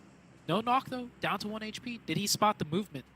That's the big question. Ooh, he's really down to 1 HP. Here comes another nade. Nice little jumping Molotov. Doesn't get the spread that he wanted, but you can see him jumping for joy. He's excited. He thinks he's going to win this match. You always got to watch out for a hopping Joey. Especially if he's got a nade or Molly in hand, because he's not just hopping for fun. At that point, he's throwing something at you. We'll see how this goes, though, because neither Dope or the Chosen need to move. It's YKG that needs to make the move. Both Dope and the Chosen in zone. Dong should be just denying the point. He might try something. But it comes down to YKG. Can they make it in? And, oh, almost getting a point. He mollied himself. Yeah, to really deny the point there.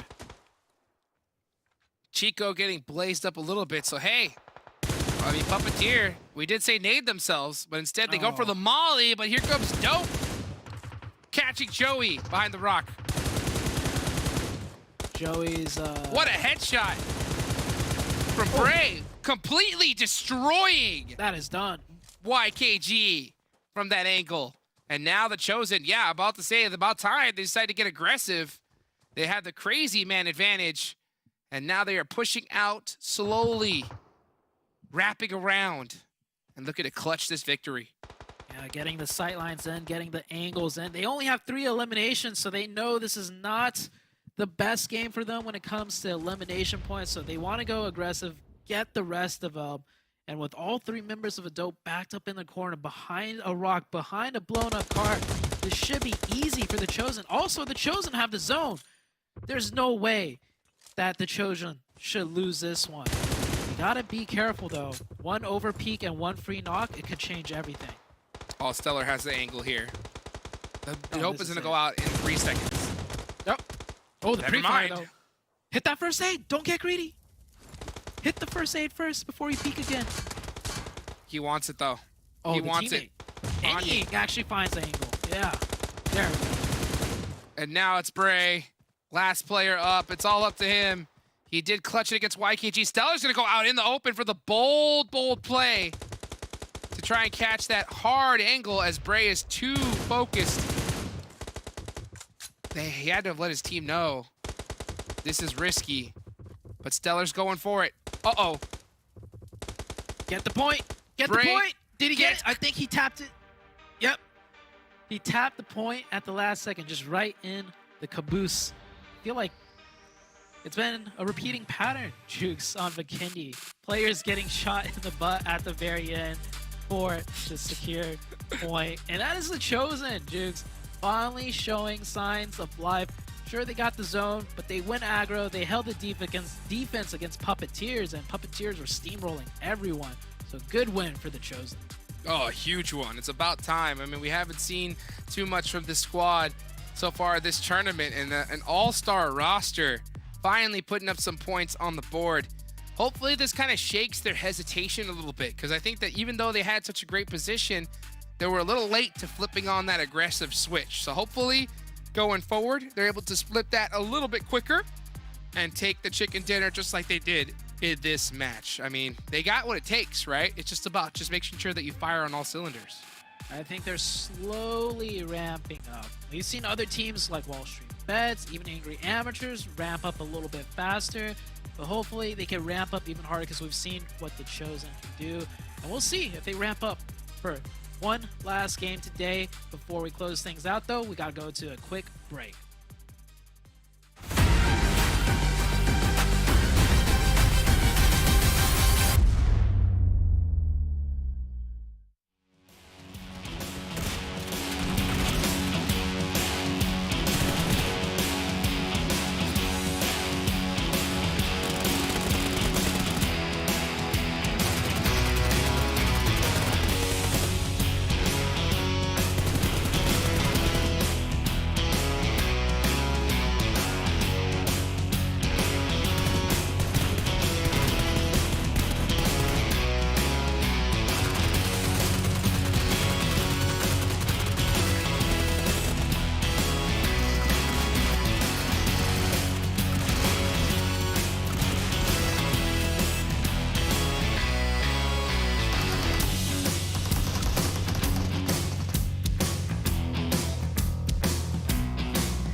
The Chosen finally finding their stride. Second place in the previous match and now first place here. Before we break down that game, quick little shout out to our sponsor, Monster Energy, our official energy drink partner.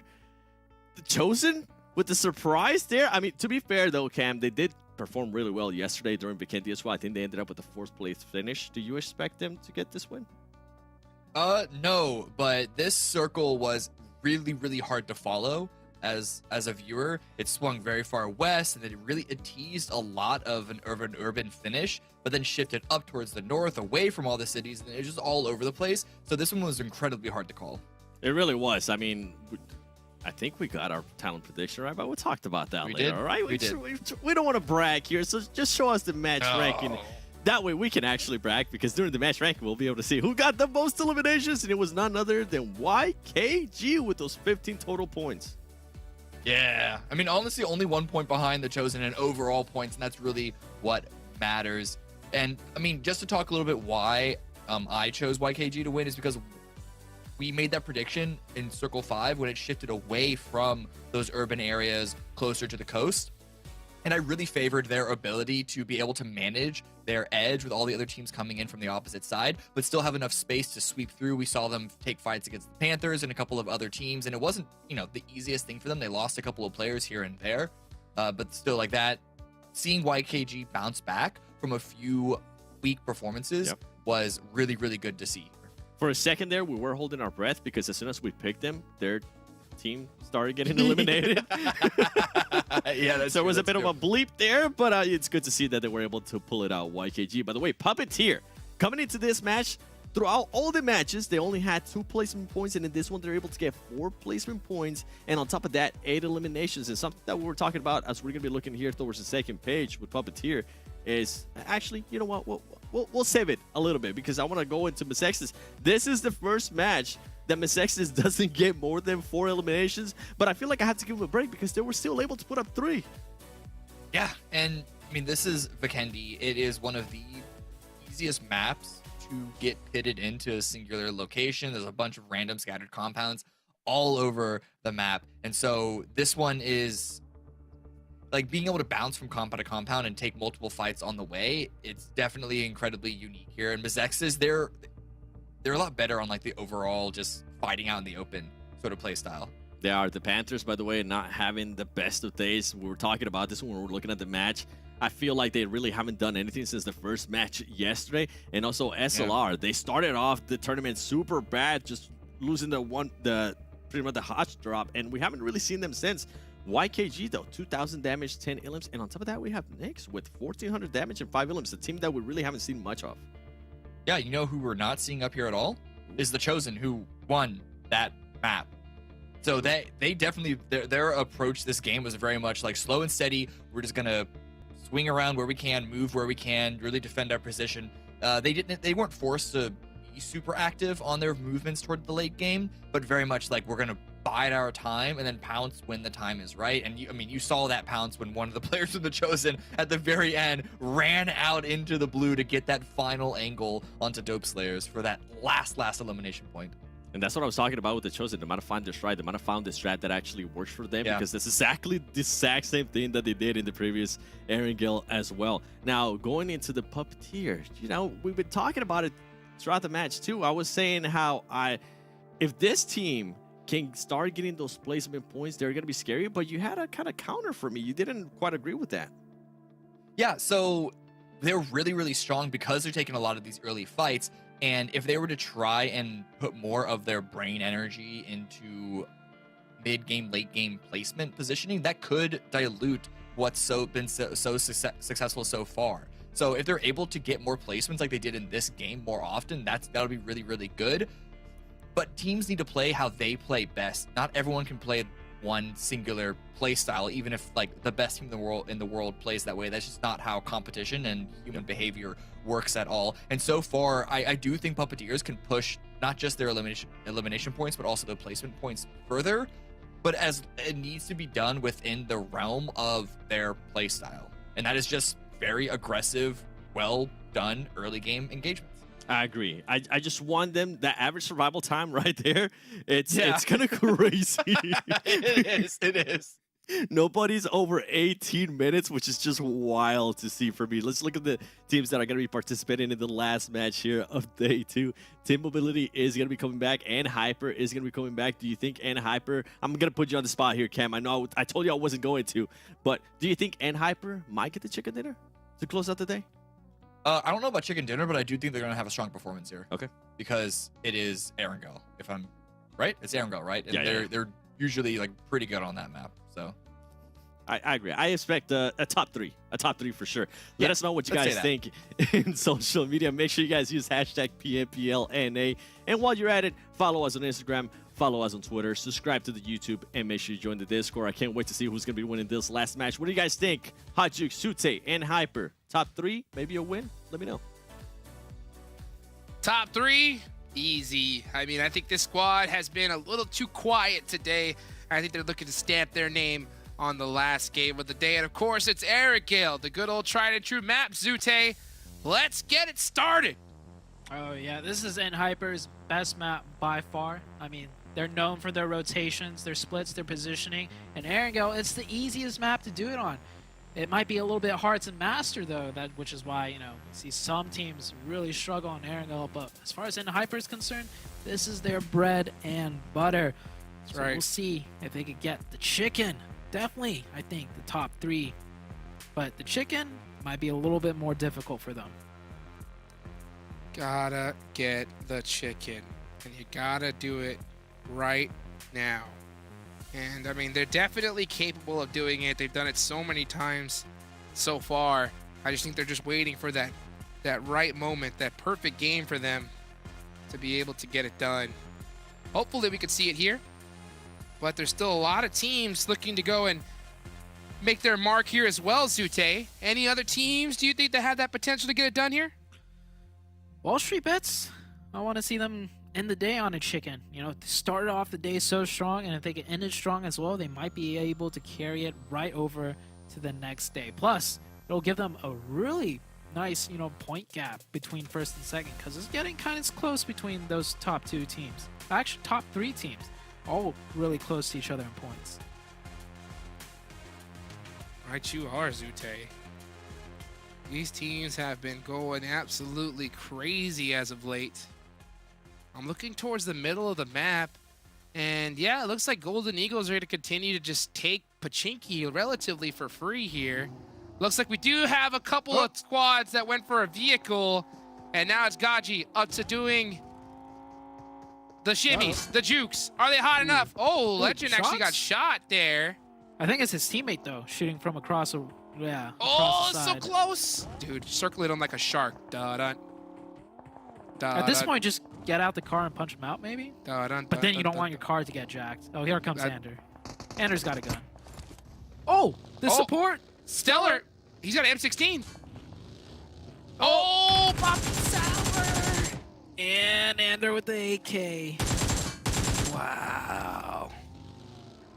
That's one way to start off the game. You're absolutely right. And it's K19 on to the Chosen. What happened? Well, see, the Chosen, they got a win, so they got a little sloppy, and they lose a player, just like that. And K19, they need the points, so they pick it up where they could get it. Unbelievable. After such a great game, and then just putting a little bit of a bad stamp like that, it's gotta hurt. Gotta hurt if you're the Chosen. But hey, you know what? Still a lot of game left. You could definitely make something happen. With 3. Yeah, it's Erangel. You could do a lot with 3 players on Erangel, as long as you got the positioning down. So, who knows? The Chosen might actually pick up a lot more points than we're expecting here. The Panthers, this is a team that... How do you feel about the Panthers? Like, we were so hyped for them after game number 1. You know, we talk about the new point system, and then the Panthers come in and get so many eliminations. And then after that, just nothing. I don't know, Jukes. Like, if you could say something to them, what would it be? Get off the struggle bus, bro. You know? I know you guys have been on it, but it's time to make something happen. And it's time to get it done right here and now. You could definitely can. I mean, you have all the potential in the world. You just got to put that stamp on there. You know, just get hyped, stay focused, and just get consistent. I think that's really just the big issue that the Panthers are doing. You know, they're staying on that hyper-aggressive side. Yeah. But I think they just get too over-involved and start focusing on too many different teams. Just one team at a time, work as a group, make good decisions, and I think you're going to be fine. All right. I think it's pretty sound, honestly. That might just do the trick for the Panthers team. They still got a lot of game left, though. I mean, not today, but this is a marathon after all. And we've seen a lot of teams, right, start off very, very weak, and then they end up really picking it up towards the later stages of the tournament. It's a little bit opposite, though, because Panthers started off very strong in the very first game of the tournament. But right afterwards, they just fell off, so maybe they could pick it back up before we get to the later half. And in the meantime, everyone else just like steadily improving, I'd have to say. No team really going backwards besides the Panthers. Of course, we got some teams that have just been struggling, and they've continued to struggle. But everyone else showing signs of life here and there. It's great to see. I gotta agree. I think we're seeing a lot of teams that struggled on day one bounce back here on day two. We even saw some signs of life from, you know, Angry Amateurs on that one Sanhok, you know? So every squad, I like the fact that every single squad nowadays show that, hey, there's a reason why we're here. You know, maybe back in the day, in some previous PMPLs, there was a few teams that were considered free, right? But at this point, everybody in the lobby can pop off if they get the right position, right? It's just different nuances, different struggles here and there that kind of seem to plague a team. But if they just stick together as a squad and really trust in each other, they're going to improve as time goes on. 100% agree. I mean, we can't be training, though. I mean, we've seen like some teams that we thought were pushover squads, like Angry Amateurs, right? You make one false step and somebody's gonna 1v3 you, and then another team coming in, right? Dope. And it's like, oh, we got this. They also get 1v3. So it's like all of these teams, you put them in the right spots, and another team, you know, gets a little bit sloppy, punishment will happen. Oh yes, it will, and it's gonna happen real fast here. Let's see what Hyper is going to do, what kind of punishment they're going to lay down as Rin with that AK shuts down Hyro. No Hacks is jumping out, though, so No Hacks wants a piece of him. No Hacks. They know this is Hyper, too. They're looking to get some points here. Hyper very split on the initial, you know, just looting phase, so he's by himself. It is Ren, however, probably the most deadly of players on Hyper when it comes to just pure gunpowder. But the rest of the team is here to back him up, and this might be it for both. Last game of the day, they're down to 2, down to 1, and Hyper, well, we predicted that they're going to get a top 3, but it's looking like it's going to be a top 3 with a lot of eliminations to boast. Trip just getting shut down. Wow, done and dusted. BOPE had a great day today, man. They had some good games, right? And just unfortunately not able to pull out this one here. So they're going to go out as the first team. They challenged the wrong squad here, and that could be just the juice that Hyper needed to drink to get it going here. They got that monster energy in their systems now here, Zoo. Oh, yeah. That BOPE monster energy. Took the loot off of them, too. That's going to help, especially, you know, getting that early loot this quickly, because they haven't really fully rotated yet, so they're going to get a little bit more to their arsenal before they do make that, you know, classic Hyper rotation more towards center. As we see some of these other teams rotating. Super Lazy Reflex, that's a team that has just been non-existent almost. They have, take a look at that, they have 5 points in 7 games. Ouch. That is an ouch if I've ever seen it. Yeah. So, yeah, I mean, that's what you kind of put yourself in that position of free points. Men of 4 in the same spot, and even Skills of Mind, right? I think Excuse is one of those squads that could definitely get things started, but we just haven't seen them get an opportunity yet. You know, they just get taken out way too early in the game. They got to start sticking together as a team. And look, and now you just said it. You just started it here, Zute. Super Laser Reflex losing 1. Yeah, well, it's fine. You know, there's got to be some cannon fodder in a lobby of 64 plus people, right? I guess so, right? Yeah. Not everyone Joey? can be champions. Yeah, but you know what? This is a great experience for them, right? To be able to compete at this high level, put some money in your pocket. Yeah. You're only going to come back stronger in future PMPLs. Everyone's walking away with some moolah in hand. I just don't want to see teams give up too early. You know what I'm saying? You got to stay strong. You got to go ahead and get that hype going for your team and just use this as an opportunity to practice, right? Or even worst case, Sue, we don't talk about it a lot, but one thing that we do see is these teams at the bottom, sometimes they just don't work as a squad. That happens. But True. maybe that one player pops off, goes crazy, highlights himself, and then we see that one player get picked up and put on another team. So that's a good opportunity for them too.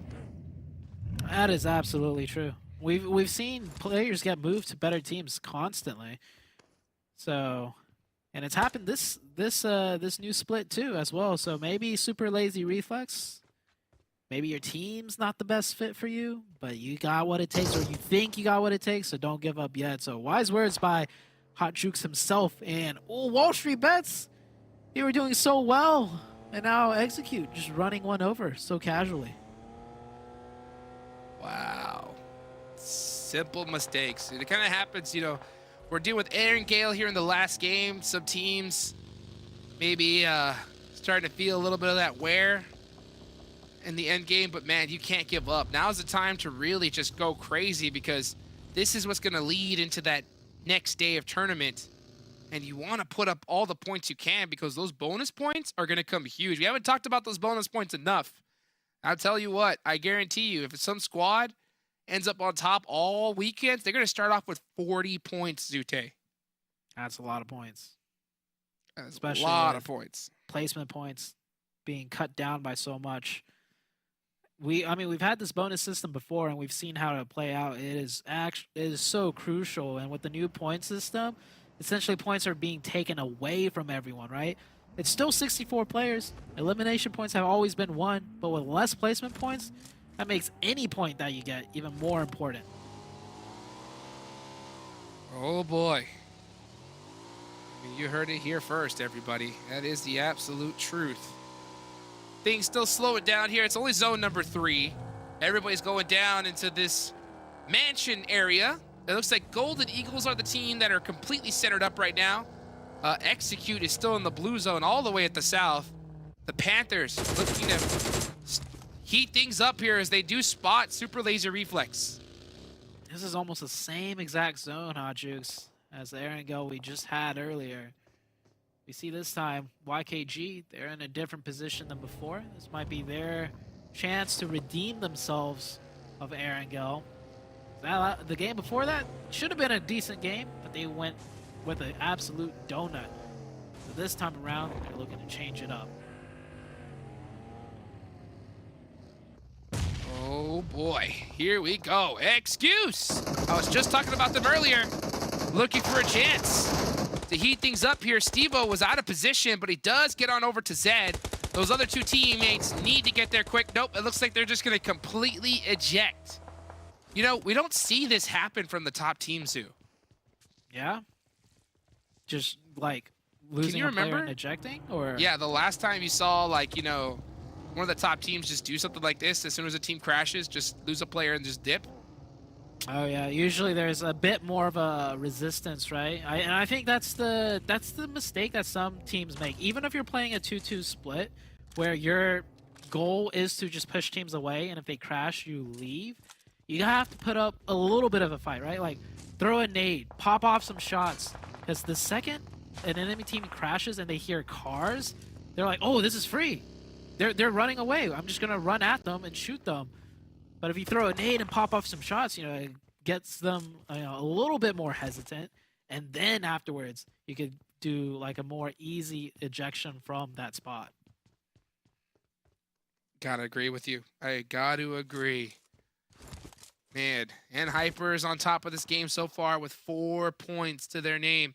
YKG is looking to kind of center up here as Joey's on a little bit of a scouting mission. Now he's going to go back to his team here. Next zone's about to pop up. So many squads here. We're going to see a ton eliminated where this next zone decides to go. Oh, man. And dead center. Goes dead center. Mansion. We're going to have more than one team there for sure. Seen at least up to three teams coexist there. YKG, they're going to stay on that high ground position. It's going to work wonders for them. And just north of Mansion, you got those, like, kind of, what would you even call it? Hills? Forest? Rocks? Dips? It's like a mix of everything right there. Little defilades. Multiple teams there. Yeah. Yeah, holding it down. Execute's going to have to push out from the outside. Puppeteers had some serious eliminations in the last one. But one of their players does get knocked. That's Dong. But they do end up getting a little bit of a reset here, so I think they should be able to pick them up. But maybe they're getting a little bit too much pressure from N-Hyper, yeah. Yeah, coming on the backside. The classic N-Hyper sweep around onto the high ground. N-Hyper are just like magnetized to anything that is high ground. Like anytime they make a move anywhere and make a push, they're like, okay, we're out of zone. But what is out of zone that is high? And we'll go there first and then work our way in. And it's working out. They catch Puppeteers off. And now, look at this. Puppeteers looking like they might go out to N-Hyper. High ground always just seems to be what they look for. And I think that's something that a lot of these teams are going to start noticing as they look at these VODs. Because, man, just that vision, knowing where everybody is, it just pays off so well as N-Hyper steals another point away. Go, go, go! Getting caught by Bookie and almost thirsted here. Can Puppeteers take down Bookie in time? Nope. They are going to get the confirmation. Oh, and the double! Nice Puppeteers shot. gone. Bookie with the 1v2 clutch. Put in some points for Wanted there. And that is Puppeteers out. I think they're back to their old ways. Allergic to placement points. Oh, no. Not like this. Not like this. Super unfortunate for them. Let's take a look here at the Chosen. Trying to get some reses. Phoenix dropping a smoke and take it off. Hopefully that's going to kind of create a little distraction for them, and I think it did. This is a beautiful dip here. Oh, Jason, he's going to go back for that revive since they didn't confirm the point. Smart. Execute down to 2, looking to be back up to 3. Final game of the day. Let's get it going. N-Hyper, man. 7 said earlier, right? He's like, yo, we're going to go ahead and... Are we going to see a top 3 finish from N-Hyper? And they are looking really good to start things off in this last game. Uh-oh. Phoenix pumping some shots down. Execute to trouble. That's a push. Don't solo push, though. Have your teammate come with you so you can get the trade. Oh, no. That is Phoenix losing a player unnecessarily. Gotta agree. You hate to see it. You hate to see when things like that happen. Oh, my goodness. Just a simple mistake right there. And it just cost them so dearly. Oh, very unfortunate play. Look at what N-Hyper's doing. They're just, like, playing on the edge, but they're swinging so wide with solo players, too, just to look for those third-party opportunities. Honestly, N-Hyper, they might not get a top, even if they don't get a top 3, right? They have more than enough elimination points now that it pretty much supplements a typical, like, top 3 finish for them. That's ridiculous. Man, they really know how to take advantage of these situations. And like I said, they were just too quiet. They were too quiet for too long. And they just said, you know what? We want to get some big points here at the end. That's exactly what they did. Team Mobility. Struggling so far in this tournament. Going against one of the top squads. This is YKG. Can they finally get the better of them here? Look at that nade. Chico playing the forward advanced position like before. He's got the DPS though. No real lines of support from his teammates. He's got to play this careful. And when I say teammates, I mean 24K. YKG's just down to 2. How did they lose so many players? And they're about to lose Chico as well. Blinky with the AK, some pre-fire. Chico staying alive somehow, some way.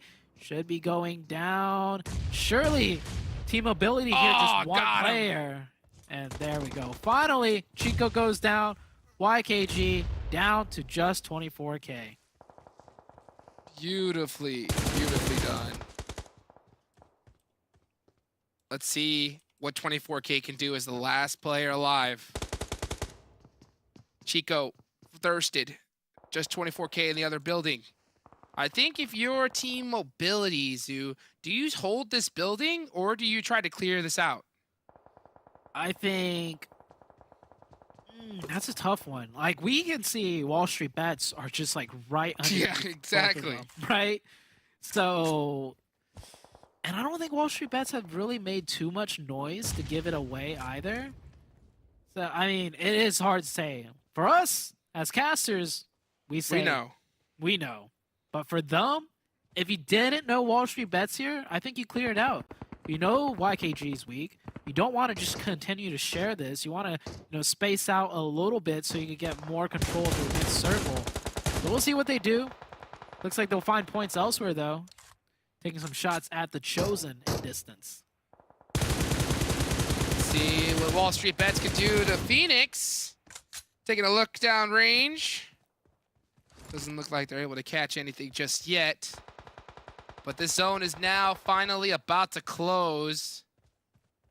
Who will it go on? Who is the zone going to favor here in the last one, Zute? Pick. YKG. YKG? Why not? He's more centered than everyone else. So we'll see where the next circle goes.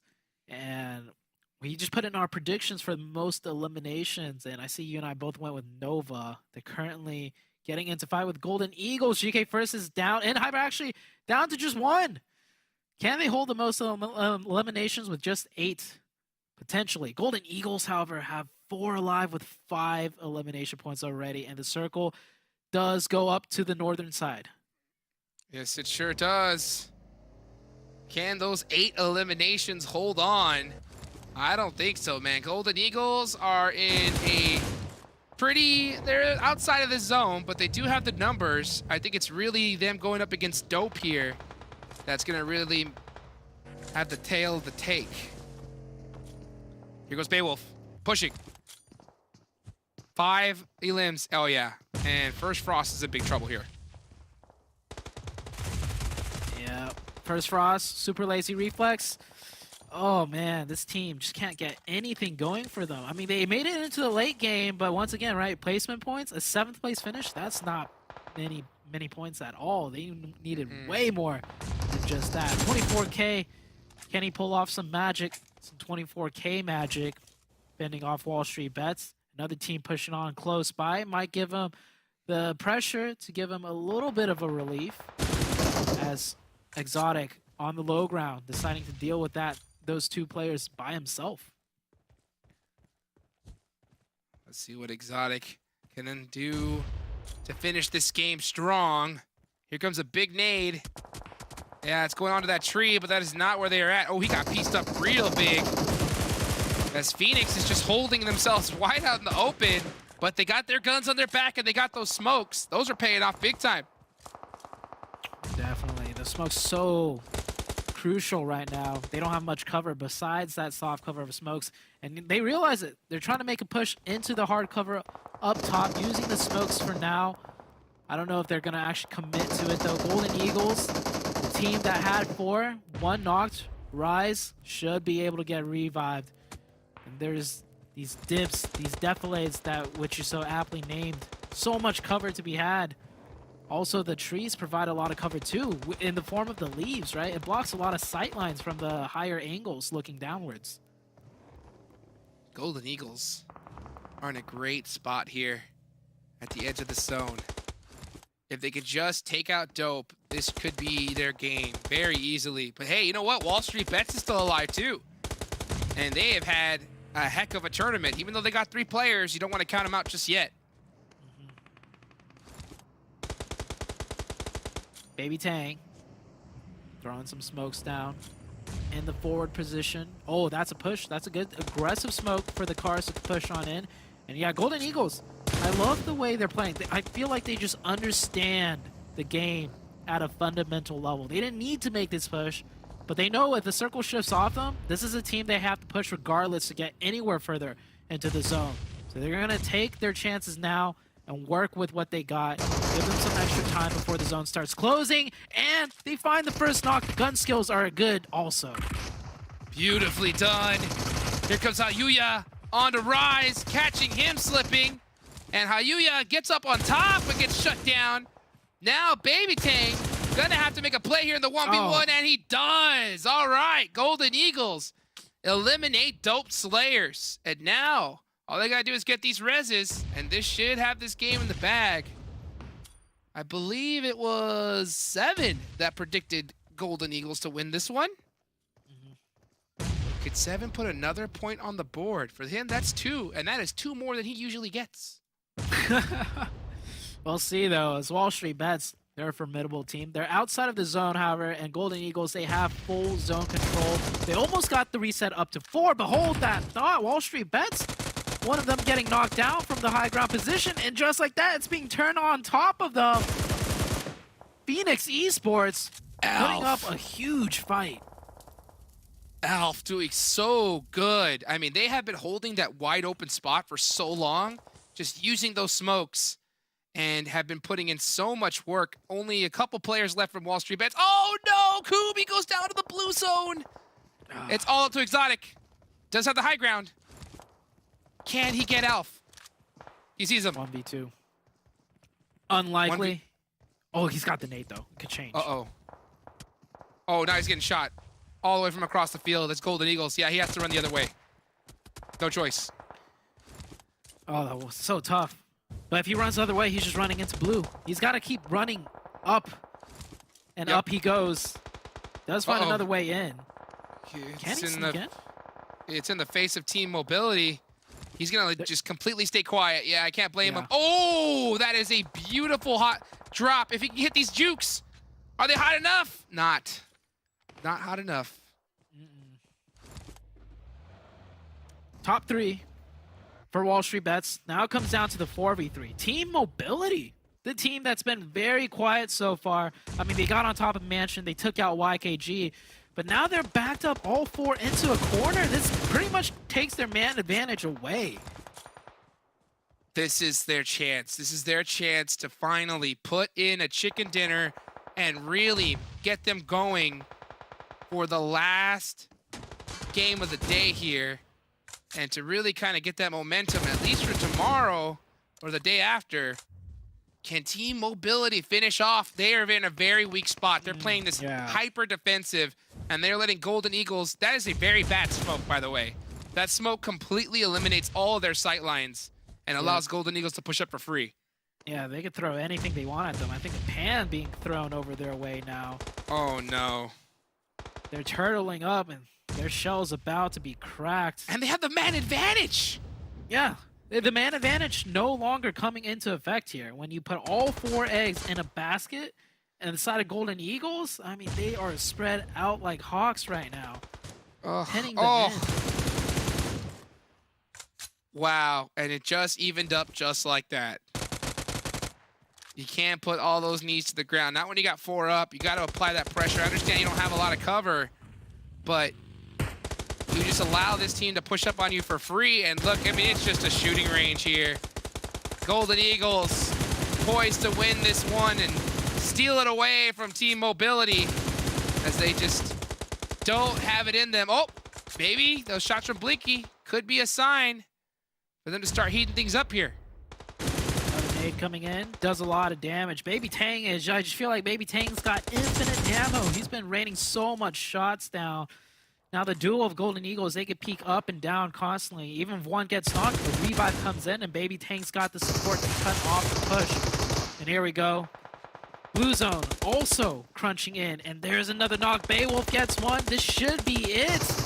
They got to make sure they don't push too aggressive S2, and now 3v1. Groza in hand, Stranger 99, Hipfire with the Groza, Goodbye. gets the finish, and Golden Eagles coming in on the last game. I love the way that the Golden Eagles close that out. They've been consistent all day long. No huge plays, no crazy plays, but it is just consistent understanding of the game at its core fundamental levels that ultimately led Golden Eagles to that huge chicken dinner. Yeah, I got to give it up to Golden Eagles. At the same time, I got to say a little bit of a... I got to give a little hype. I got to give a little hype for Team Mobility, okay, for getting a second place finish. At the same time, you know, I think they could have had that one. They could have had that one. Hopefully they go to the drawing board and make those changes and come back into the next day of gameplay here a little stronger. 18 eliminations, though, for the Golden Eagles. Woo! That's how you finish out the day. I don't think we've had eliminations any higher than that. Crazy. Yeah. What a game. Monster performance here for Golden Eagles NA. I mean, they had that edge of that zone finish. 7 saw that position. That's why he predicted them. And they just came out flying, flapping their wings, and just laid it down on the battlefield, especially right when Hyper got taken out. It was over. I mean, they had to win a really tough fight against Dope, right? It came down to a 1v1, and all 3 players were knocked, and Golden Eagles clutched that one out, and they clutch out the game because of that. And, well, we see them, you know, doing really well today. We've seen a lot of teams starting to come up, Hot Jukes, so I don't know. There still might be some other teams lying in the wakes to really start ramping things up. Well, we'll find out in just a little bit later, guys. Thank you so much. This is Zute and Hot Jukes. We'll see you later right after this break.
There's something about Golden Eagles in the last match of the day. Yesterday, the last match, they won this last match as well on day number 2. They won it, and they won it by a lot, especially with the eliminations that they were able to put up. Before we move on, though, quick little shout out to our sponsors, Monster Energy, our official energy drink partner. I love where they were positioned, and I've been saying it after game 1 from yesterday. The team, when they have the position, when they need to push out, they're going to be able to do it, and they'll be doing it perfectly. And I feel like that was a perfect example of what Golden Eagles NA can actually do here in this PMPL NA, Cameron. Yeah, listen, they got 18 kills. That is 30% of the lobby, not including themselves. That is such a huge performance. And then when you consider the fact that after all of that fighting to get the 18 kills, they still had all 4 members up. They still had all 4 members alive at the end. I mean, to survive that storm in such a way, amazing play. Yeah, and the way Tang Baby was able to hold off that off angle, that I've been loving these teams that decide to leave one player holding off that off angle. I feel like so far this season, that has been the main storyline, whether it's a 2-1 split, 3-1 split that we have seen from Hyper previously. We keep talking about them. Let's actually show the match ranking. Let's see how some of the other teams were actually able to do in that last match. Golden Eagles, 28 points. And then a massive drop-off in regards to points. Wow. As Phoenix Esports is able to get 9. At least everyone else shared, pretty much. That's amazing. Oh, that's absolutely fantastic. I love this. It's so uncommon to see a match leaderboard like this. It's, I'm just taking it all in. I do want to give a shout out to Mobility, though. Jukes was mentioning them at the end as well. For them to survive as long as they did in that final engagement with Golden Eagles was really, really well done. It was hard for them to try and output any damage in return to try and fight back and answer back. However, as you said, with those splits that we see teams now more comfortable with, spreading out, the surround that we saw from Golden Eagles at the end, that does leave opportunities for isolated individual players. And if you're able to get a knock on like a player who's flanking off on the side, which happened to Hyper on day one, which I think we commented on. So there is an answer to these individual like separation, the crossfire setups. We'll have to see what teams are able to start to really abuse that. But at the moment, that's basically what a team needs to be able to win, is to be able to surround a team, get a good area of map control, and just set up solid crossfires. Yeah, and I saw in Hyper they're being able to get those 8 points, and all of those 8 points pretty much just came out from the eliminations. And as we go here towards the second page, Execute getting just 2 points. Puppeteer, I felt like they hit their quota on everything today, so they're like, you know what, we're gonna take this last match off, only getting 2 points. Super Laser Reflex at least getting 1 point. That's not gonna be enough though. Excuse the Panthers. I feel like that has been the biggest surprise for me. A team that a lot of people expected to do well here in the first days, and so far they have just not performed at all. Yeah, I don't know. All these teams at the bottom, a lot of them are going to be at the bottom of the overall leaderboard as well. It's which we'll see in a second, but that separation is starting to really lock itself in. Yeah, but if you're Golden Eagles, I mean, you're going into that last match, they were in 7th place, and with 28 points, with that kind of performance, I can't wait to see how much they have jumped up on that overall. I expect this to be at least 4th or 3rd place. So please stop teasing me. Show me the overalls, Addy, please. Because I'm also intrigued to see who's going to be in 1st place, like with all the mixtures. WALLSTREETBETS maintaining the 1st place, and Golden Eagles making the huge jump to 3rd place. Yeah, absolutely huge there. WALLSTREETBETS still in 1st, as you mentioned, because while they didn't have such a huge game, they still played relatively well. They got into the mix, got a couple of kills there, hanging around. We were actually talking about what you call that little high ground area. I think we settled on Heaven as the main call out there, with YKG and all those guys. But they stayed in the mix, they kept their lead, but it's a lot smaller of a lead now than we saw earlier. But yeah, Golden Eagles, 76 points. That is, what is that, like a 1/3 of those points are from the previous game, or maybe like a 1/4 of at least? Yeah, I think most of them.